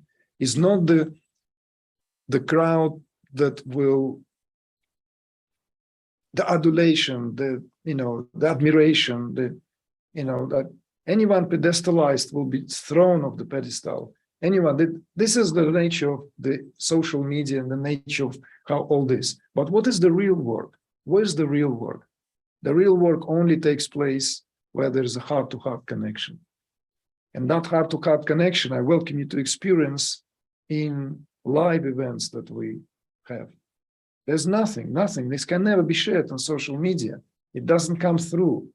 The fabric of social media doesn't allow, the matrix of social media doesn't allow that. It's too refined. It's too, I would say, because in this case, this is what supersedes it all. Because when there is this heart activation, when there is this heart-to-heart connection, when there is this frequency which suddenly begins to viscerally fill someone with first emotive states, then these states become deeper, more magnanimous, then they all encompass the entire being. This is not at all subject to conversation. It's no longer a discourse. So in the work that we do, there is that what given to discourse. We give it each and every occasion to speak about it. And then we're weaving it like a plot. Weaving it, that what is spoken, what is being given to understanding, and then what is experienced in the field. And there's no words for that. For that, what is being experienced. So of course, the centrality of that pure subjectivity is always given back to the one who will have to realize it alone, because that belongs to one and the only.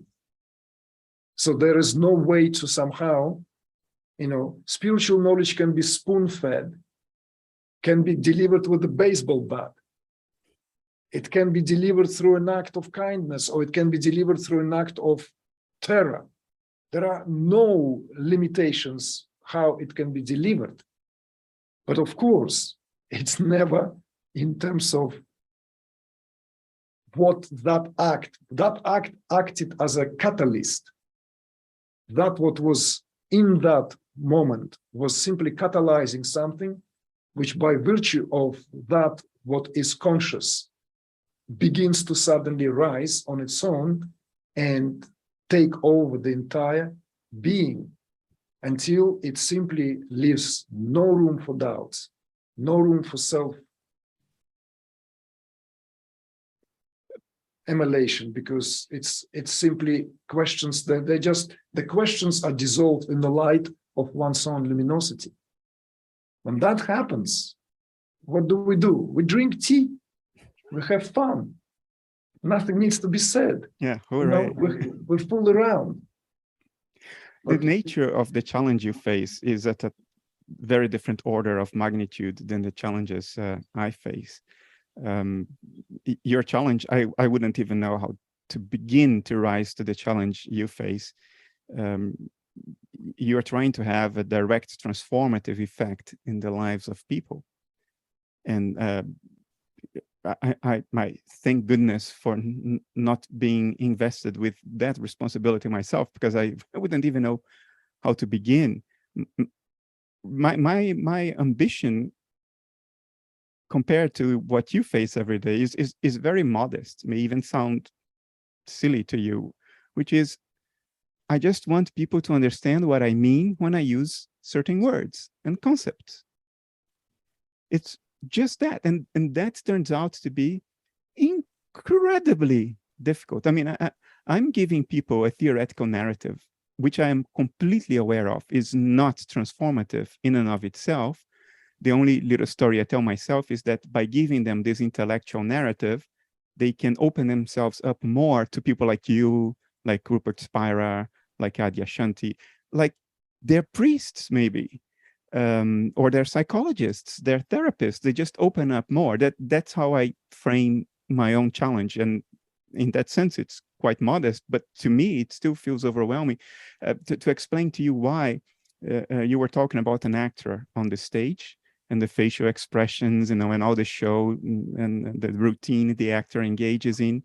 It reminded me of a metaphor, by Kierkegaard. He said, he was describing a clown coming to the stage. There was a fire backstage, and the clown comes to the stage and starts gesticulating and screaming, "Fire, fire, leave, run away, fire."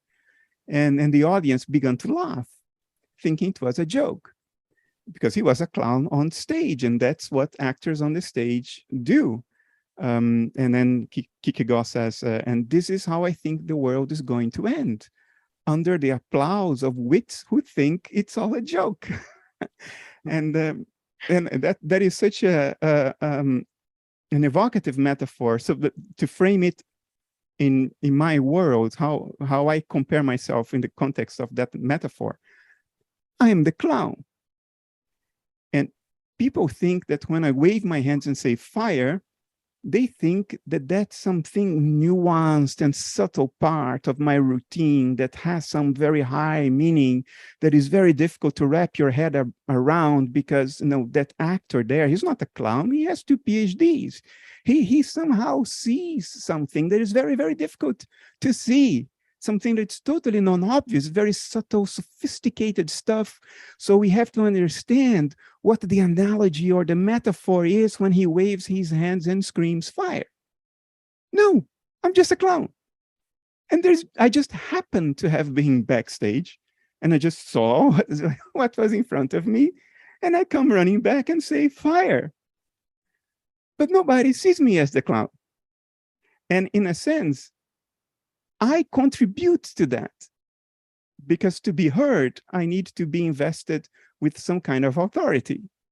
And by going through the moves of attaching a notion of authority to myself, to my image, I make it difficult for people to realize that I'm just a clown. And I'm just saying, consciousness. It's obvious, isn't it? Everything builds up trivially from that. There is nothing super complicated and sophisticated. And there was a while ago, I was having a conversation online. I'm not going to mention where or with whom. I don't know whether that part of the conversation has ever been made public. So if it has, then please, if you're listening to this, this is not a sign of disrespect towards that person. But after a conversation of about 2 hours, in which I thought I did a good job. I made myself more or less clear. That person, much older than me, turns to me and says, Bernardo, I think you are the Messiah. And I can't tell you, the house of cards inside me just collapsed. You know, when you have that moment of realization that you failed utterly and completely, you failed totally, utter and absolute failure. And it took me a few seconds to just say what I could. I think I said, I reject this notion completely. That's what I said. It's what I could muster to say. But my inner world just collapsed when I heard that.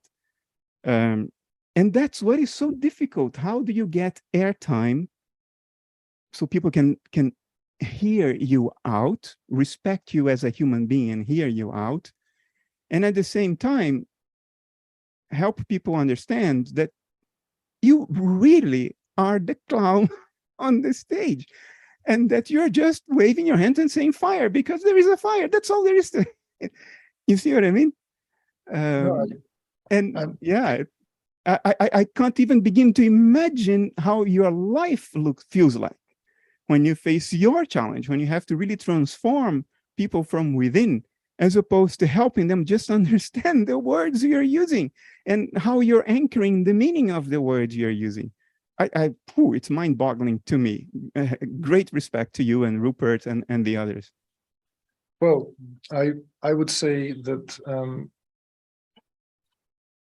and it may just come across as that patronizing, but it is the last sentiment that is there. But you're doing just fine.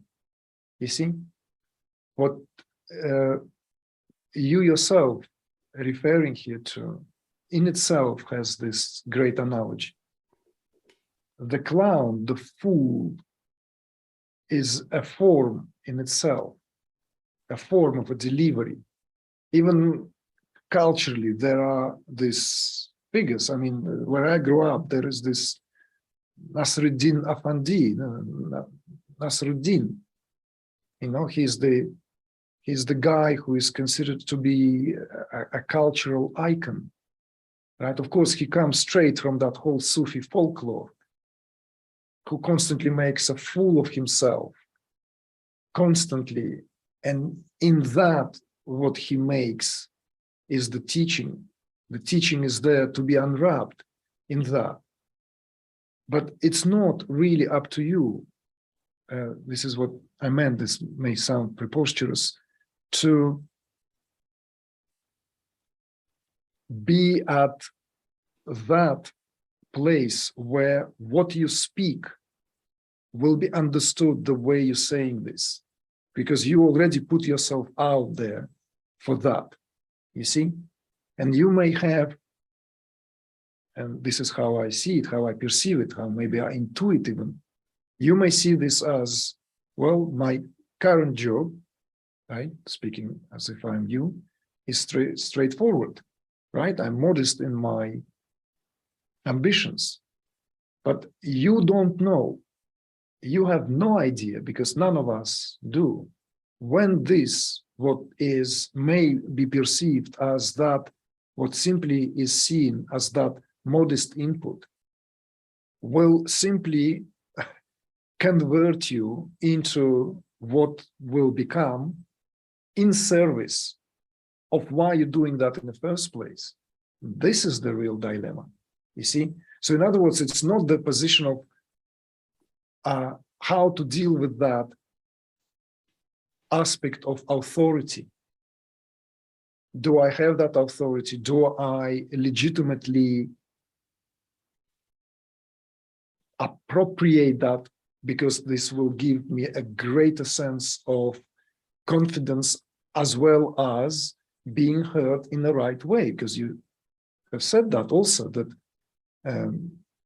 you want people to understand.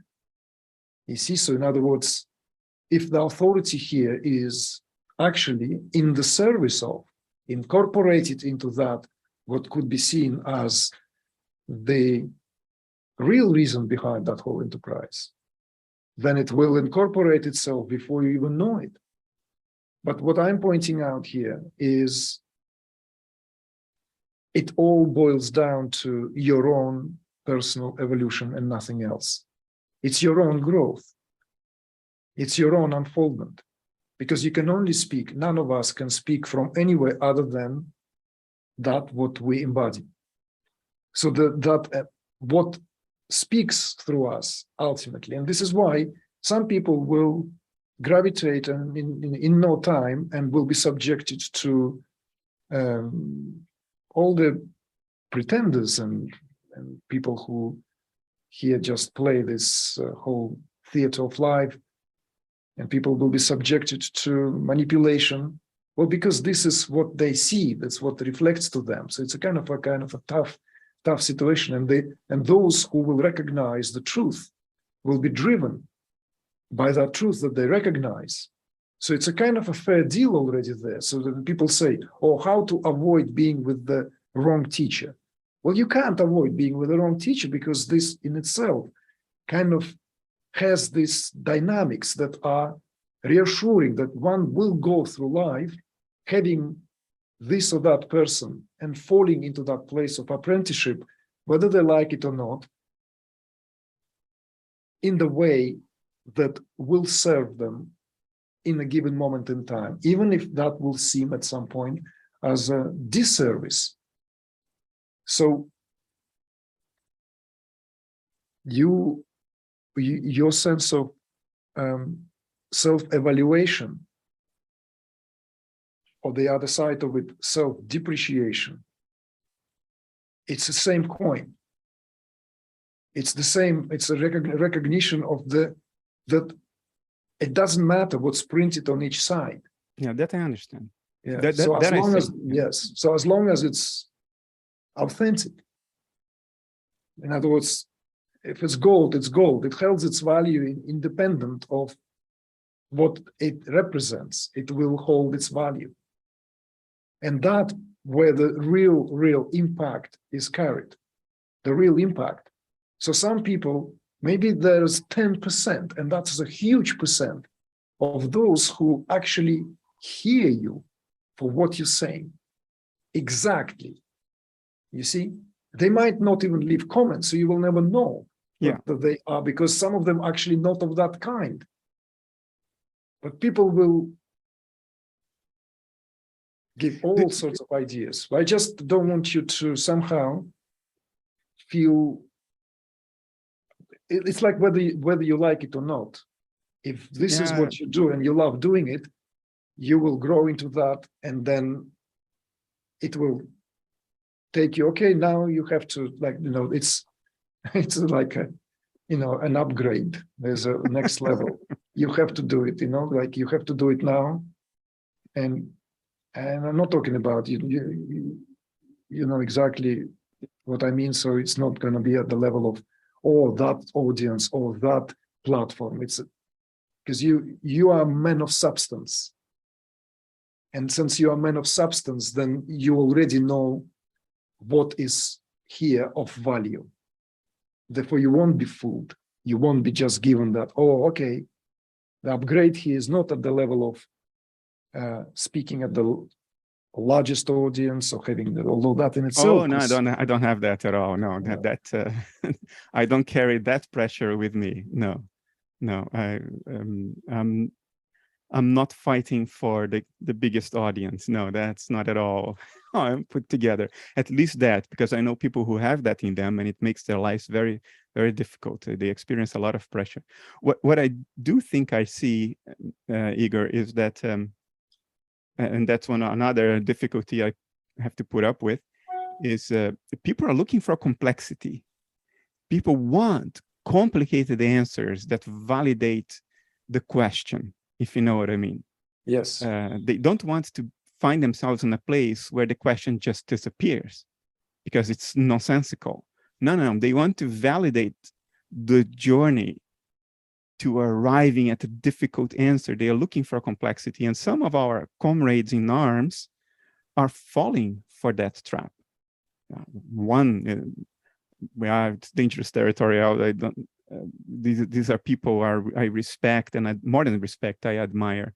But I have this sense that they are falling for this. They are abandoning the self-evident simplicity of the quote story. It's not even a story, it's just a recognition of what is. They are abandoning that and falling for the trap of doling out complexity, rich, complex, conceptual webs, very intricate, that sort of validate a hard intellectual quest. And the culture seems to be screaming and demanding that. And some of us are doing this. They are answering the call.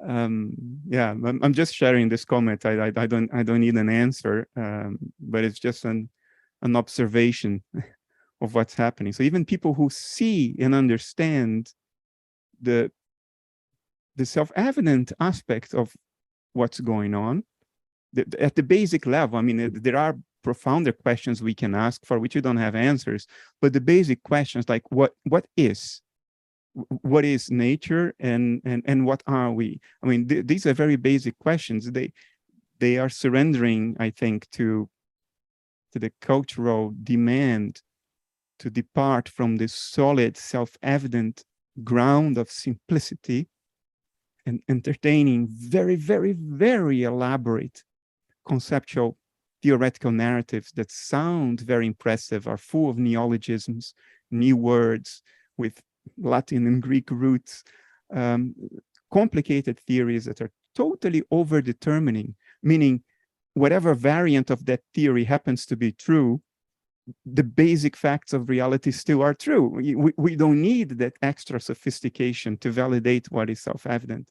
And engaging in that extra sophistication risks the credibility of the solid ground, because it comes across as, oh, I need a much more elaborate theory with mathematical sophistication in order to validate my contention that it's all consciousness. Well, no, you may be completely wrong about your sophisticated elaborations, and it doesn't invalidate the solid ground, but it creates, I think it creates the impression that it may invalidate. If your over-determining theory turns out to be wrong, oh, maybe idealism is not right. You see what I mean? So I can't do that. It's not a choice I have. It's not like I choose not to entertain sophisticated, elaborate mathematical conceptual theories. That movement of the impersonal doesn't happen within me. I try to stick to the basics, because it turns out the basics seem to be very difficult to see already. Yeah, I see these dynamics in our culture, like whatever is true, it must be very complex. It's strange. Well, yes. I mean, I didn't mean to sort of interject. No, you didn't. Go ahead. So that this propensity, of course, is very tendency, both cultural, but it's also tendency of the mind. It's a tendency of the mind to complicate things. It likes to keep things complex. And there are perhaps reasons for that. I mean, reasons in a sense that it's a system of avoidance. Because simplicity also has undercurrents, you see. One of the undercurrents and the major undercurrents of simplicity, that it puts us in touch with reality immediately and directly. And when it happens, we are left without a choice to face that, what rises with that. Because it's not just understanding something, because if the understanding is true, what it brings immediately to the surface is that what one way or another is either has been bypassed, suppressed, never dealt with. And this is, we speak in terms of that division, which is very specific to Western culture per se, which happens at some point, because I don't believe this has been the situation always. I don't believe it's just a sort of Occident versus Orient. And this is like, because of one and the other almost mirror, reflect a certain polarity of the brain hemispheres, right? One deals with that, another one deals with another, the sympathetic, parasympathetic versus left and right.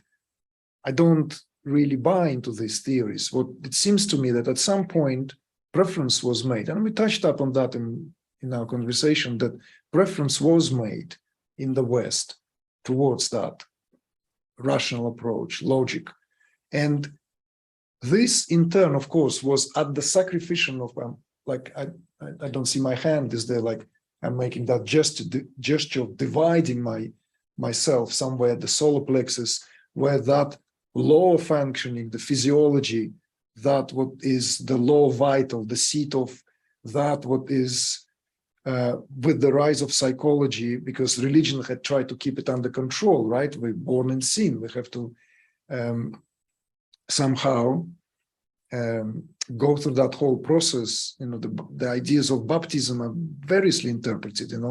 One of the theological interpretation is that we all carry the sin of the original fall, and it's only through what we know, then through, depending on the perspective, is how is that sin is being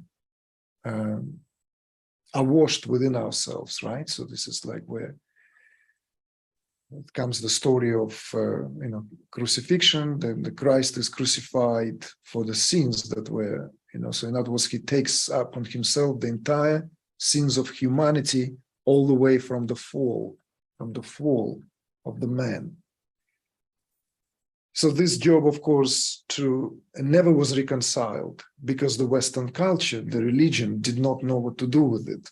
We don't know, we have no slightest idea what the original form of Christ's teaching was. It's all speculation.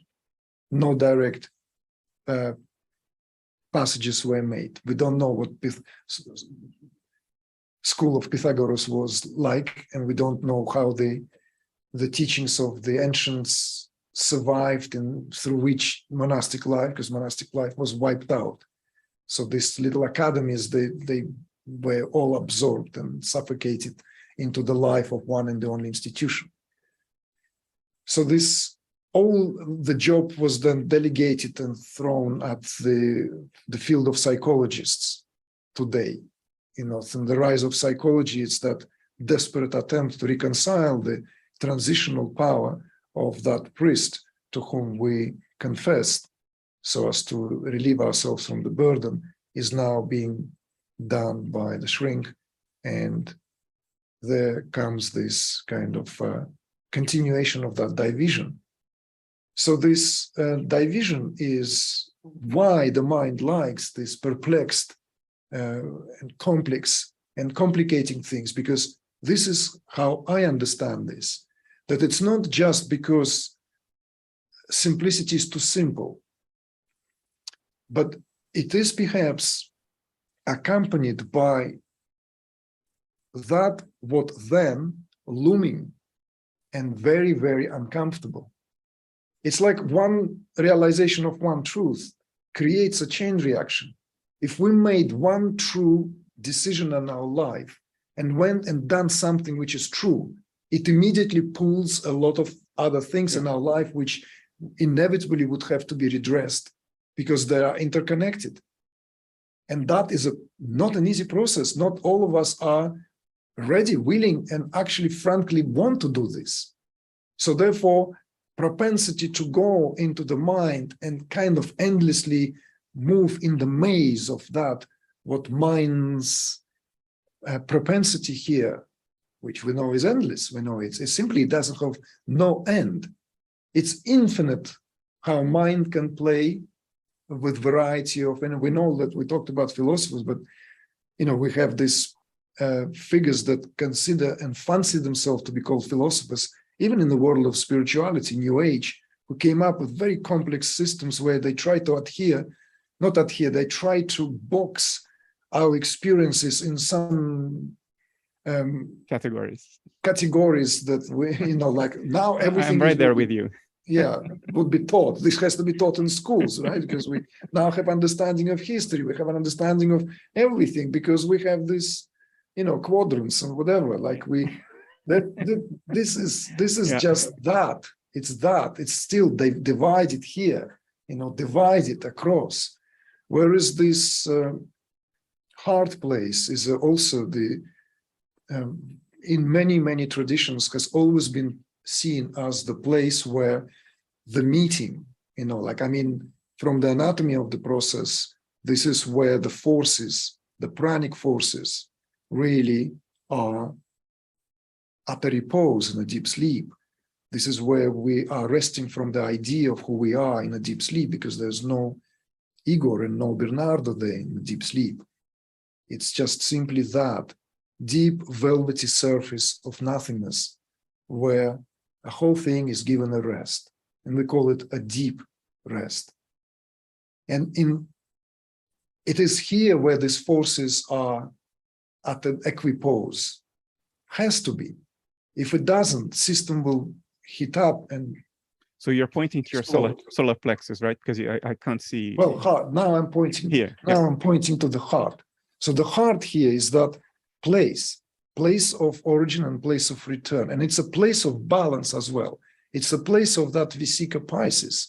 It's a place of the higher transcendental spheres and a place of the vitality, which we are so uncomfortable in the West, because we go into extremes. We go into extremes of that, what it represents when it is suppressed, and it then has to be experienced at the expense of all forms of obsessions, of all forms of deviations from the natural impulses.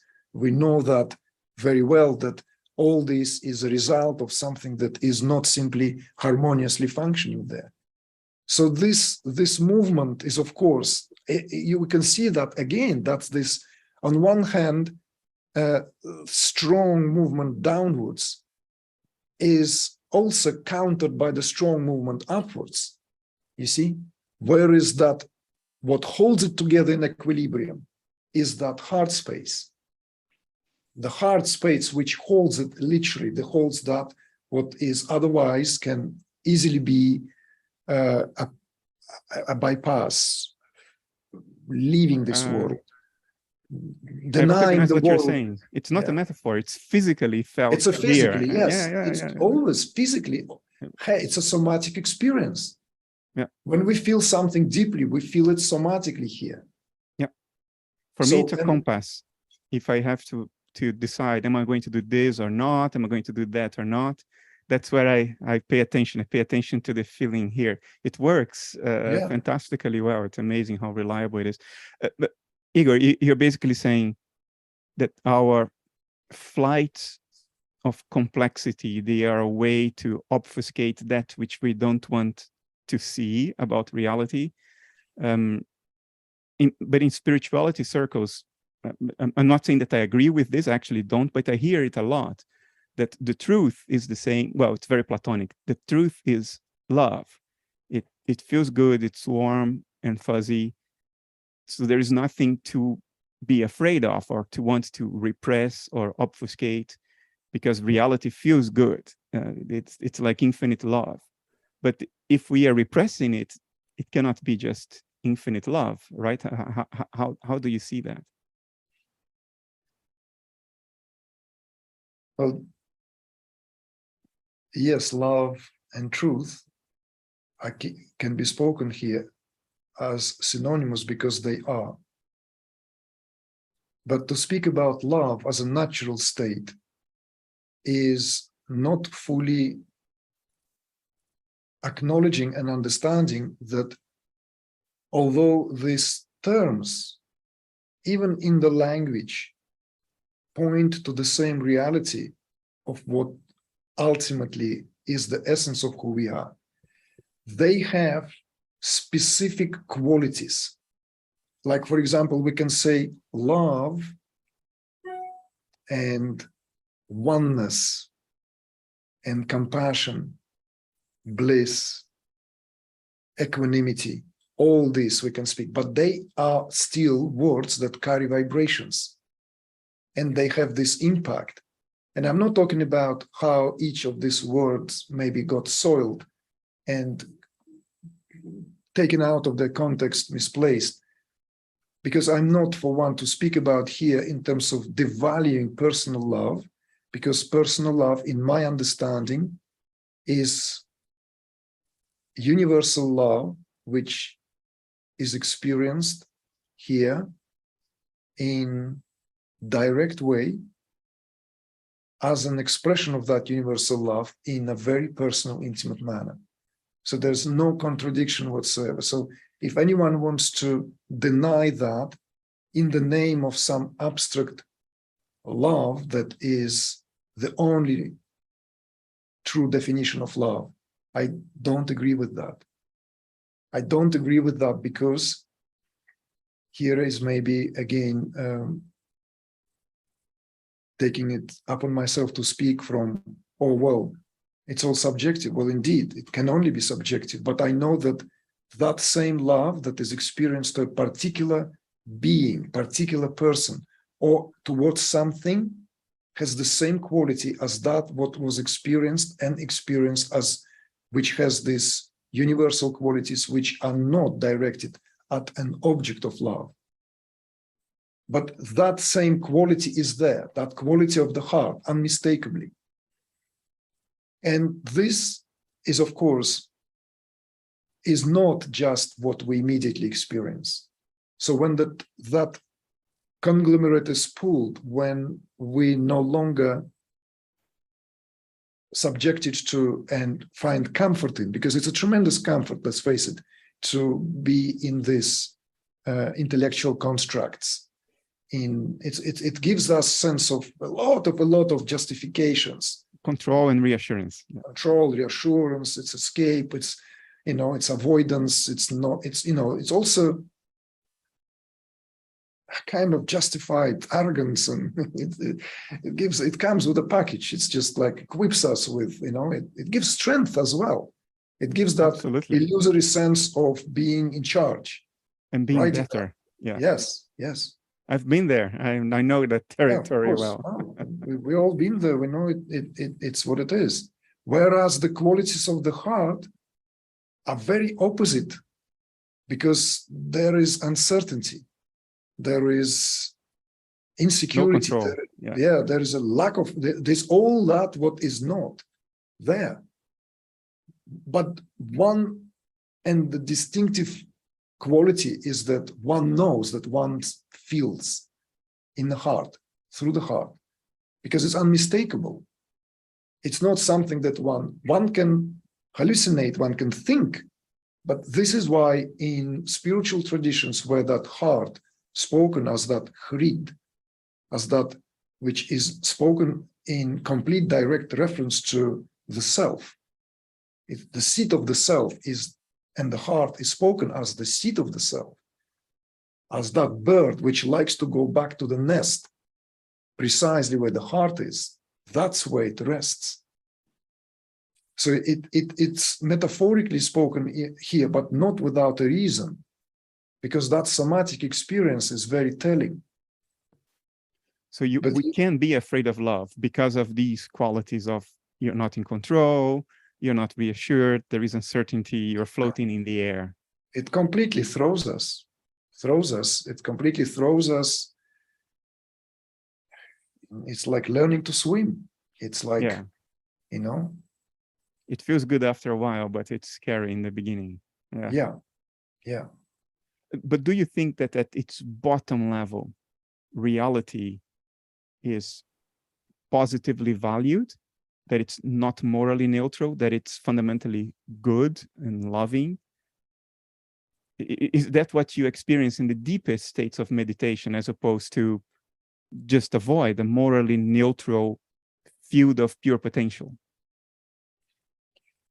That what is experienced in meditations here is, first of all, has gradations. So one can be already in a state of absorption where the prana is withdrawn and nothing goes to the extremities, nothing is being subject to frequencies that vibrate, because this frequency is all subdued now and withdrawn. So already in that state, one can have variety of experiences, and most common because that's what is experienced as that samadhi, that one is beyond time and space.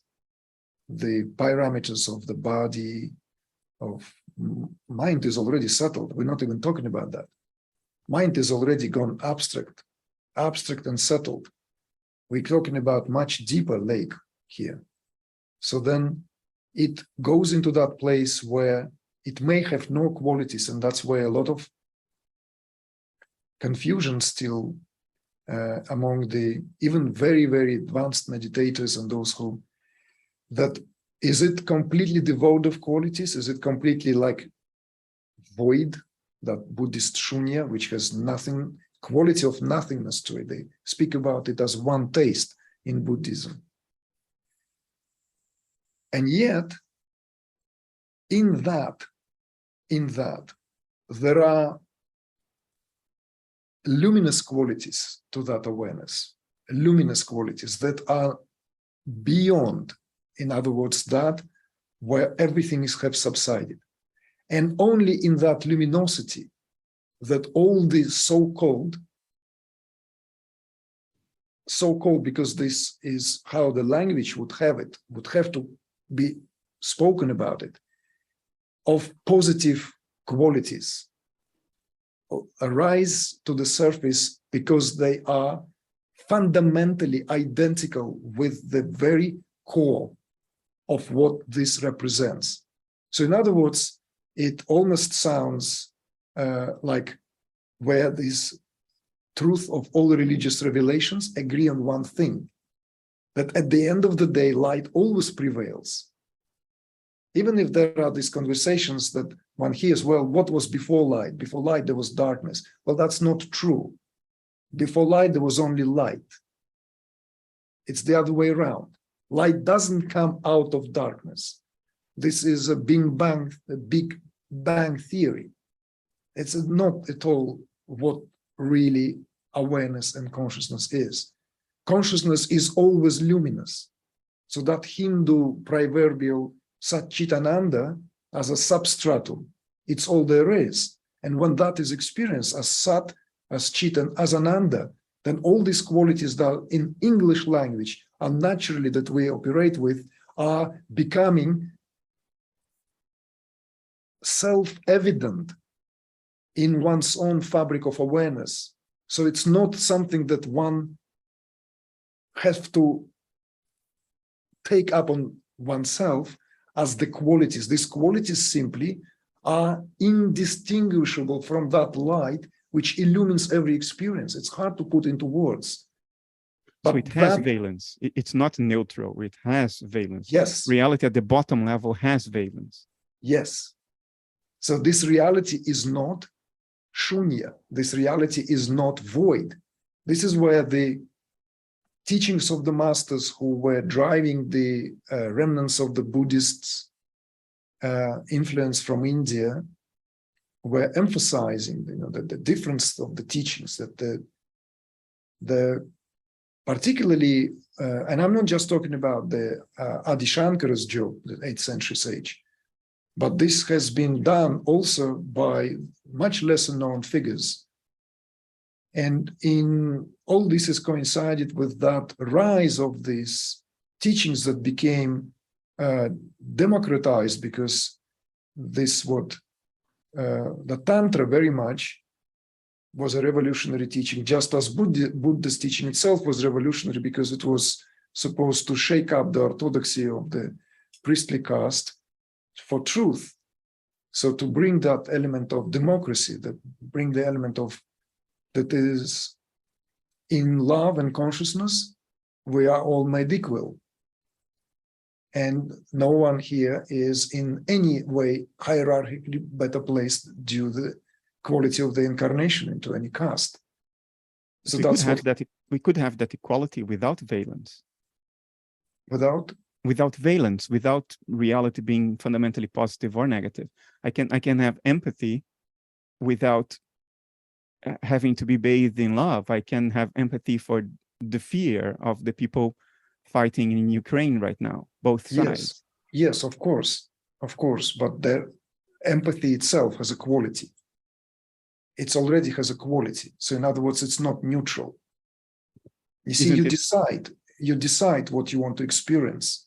And that's a very, very also interesting. And if we are honest with ourselves, we can see how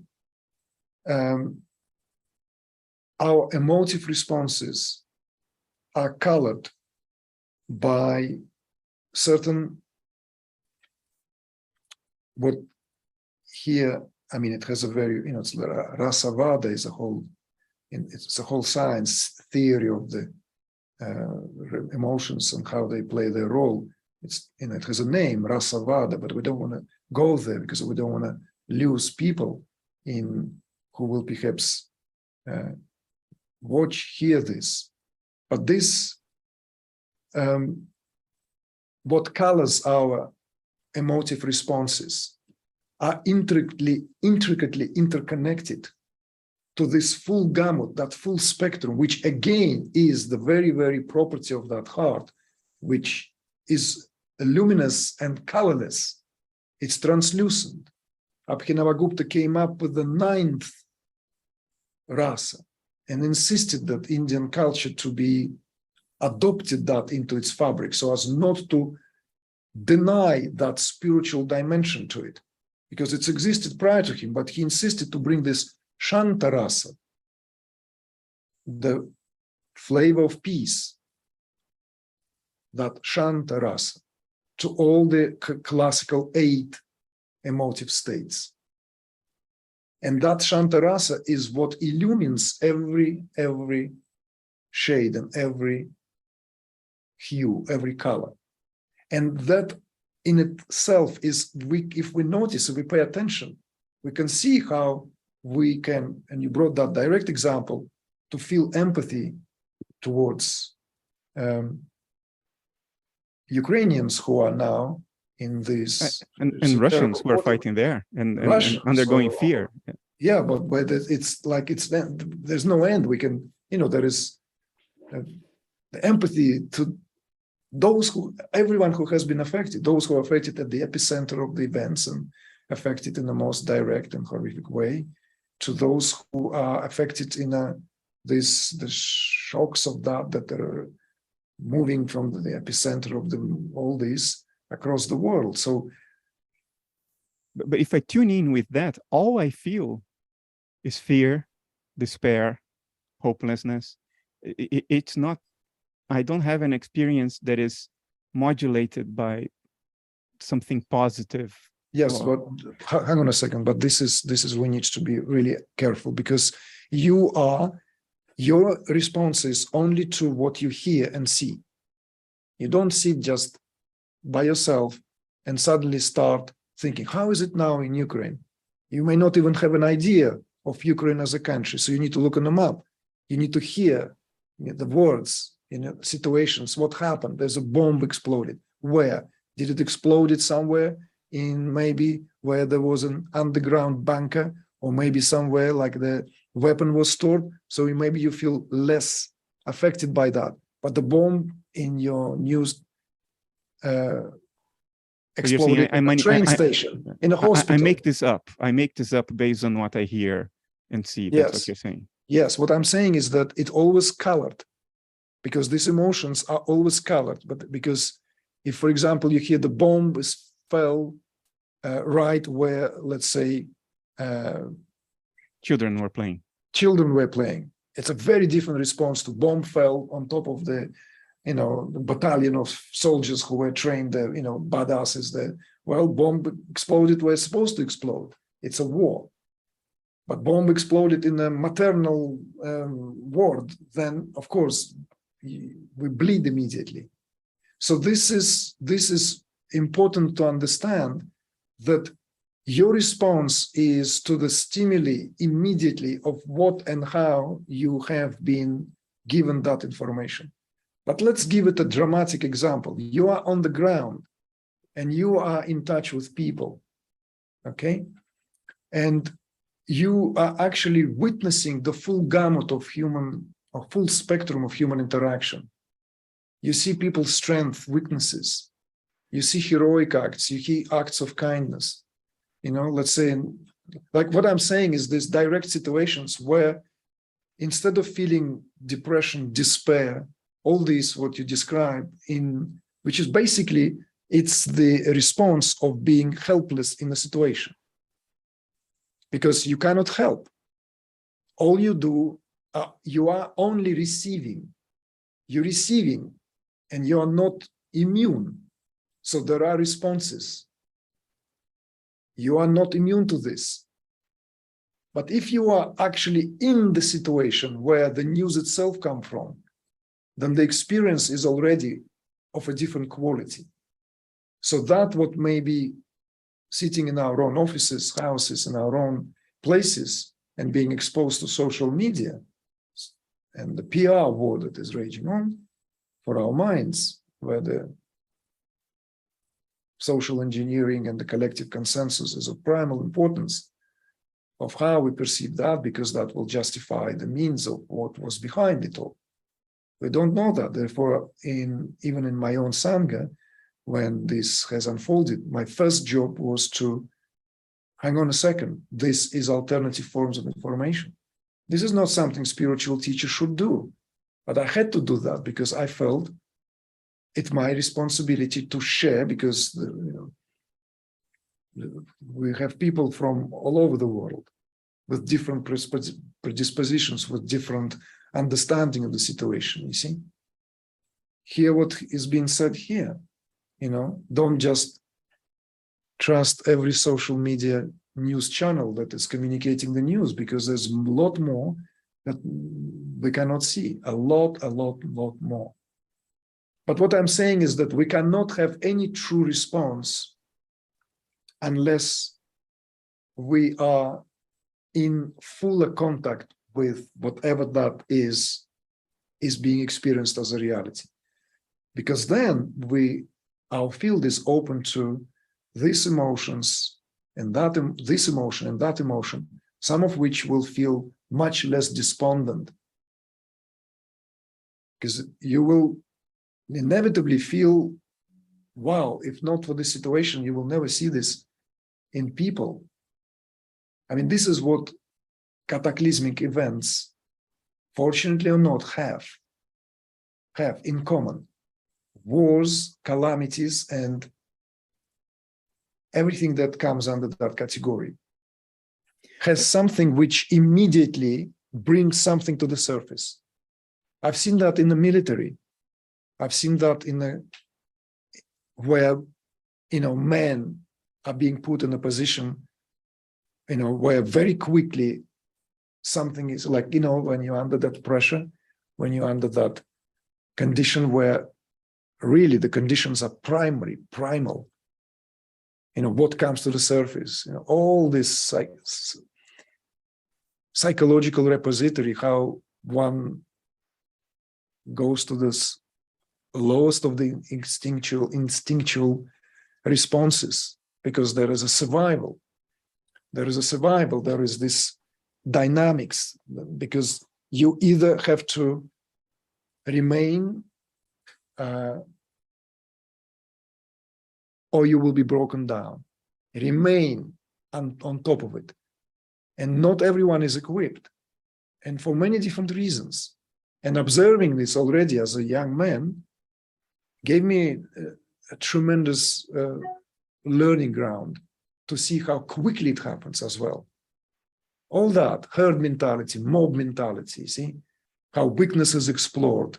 And also how when something rises and then it will not at all be allowed to be played, manipulated with, and it's extraordinary. And I'm not talking about like combat, I'm talking about just 2-year military, compulsory Vanilla service. military service, yeah. Yeah, you know. But empathy aside, Igor, it's a safe bet that there is tremendous suffering going on and tremendous evil going on. The ability to inflict suffering beyond the imagination for little reason.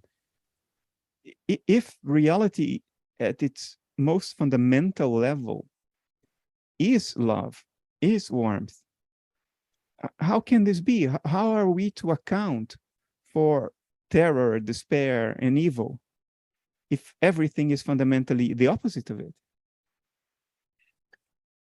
That this is where it's not as, I would say, straightforward, because the qualities, these archetypal fundamental qualities that we spoke of, like that what Plato defined as the constants, right? And The forms.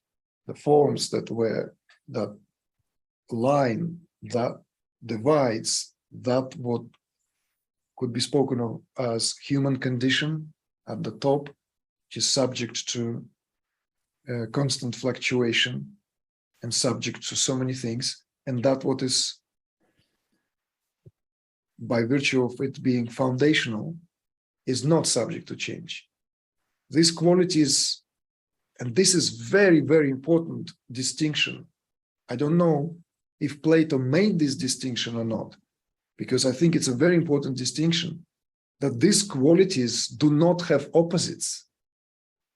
These qualities do not have opposites. These opposites are coming into play at the more surface level of reality, you see? So in other words, love doesn't have hate as its opposite. Or fear.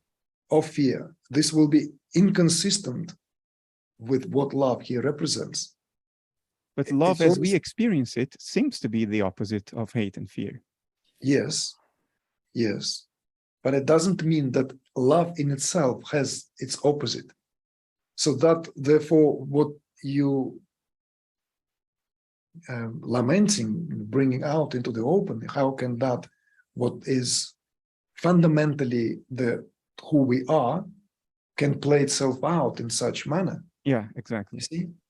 For that, I don't have answer that will be appropriate to speak into this channel, into this open air, because it's really very easy to misinterpret and misunderstand.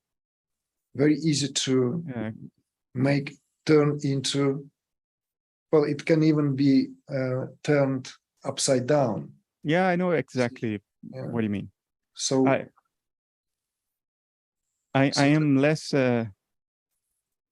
cautious than you. There are things I've said in public that I know will be misunderstood and used against me, but I've said it anyway. I've said things like the devil is in the secret service of God.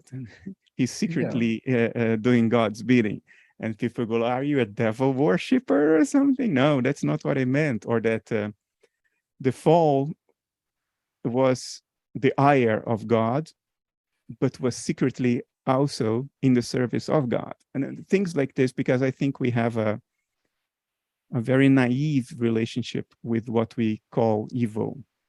Very, very naive. And that's why evil gets the best of us, because we try to not give it a place to exist safely and harmlessly. And two, we pretend it's not there. And when we pretend it's not there, that's when it sneaks upon us. But I'm saying all this to say that I understand why you might not want to be recorded giving an answer. It's not, of course, it can always be edited out. It's what I meant also by this is that it's not that I want to avoid being put on a spot. It is more to it. In addition to that, what we speak of here, and I'm totally with you that the whole concept of evil, the whole concept of is also a very convenient concept. It's a concept with which we have played a lot, played along, because it serves certain purposes, because it absolves us utterly and entirely from any responsibility inherent in what we do, because it's just as a situation for a cop-out when we say, well, there's only God's will, so therefore there's nothing of us is required. Exactly. Yeah. So in the same very way, but in a very, very extreme opposite pole of that, is that it's, evil here is a very, very, very convenient figure in the play.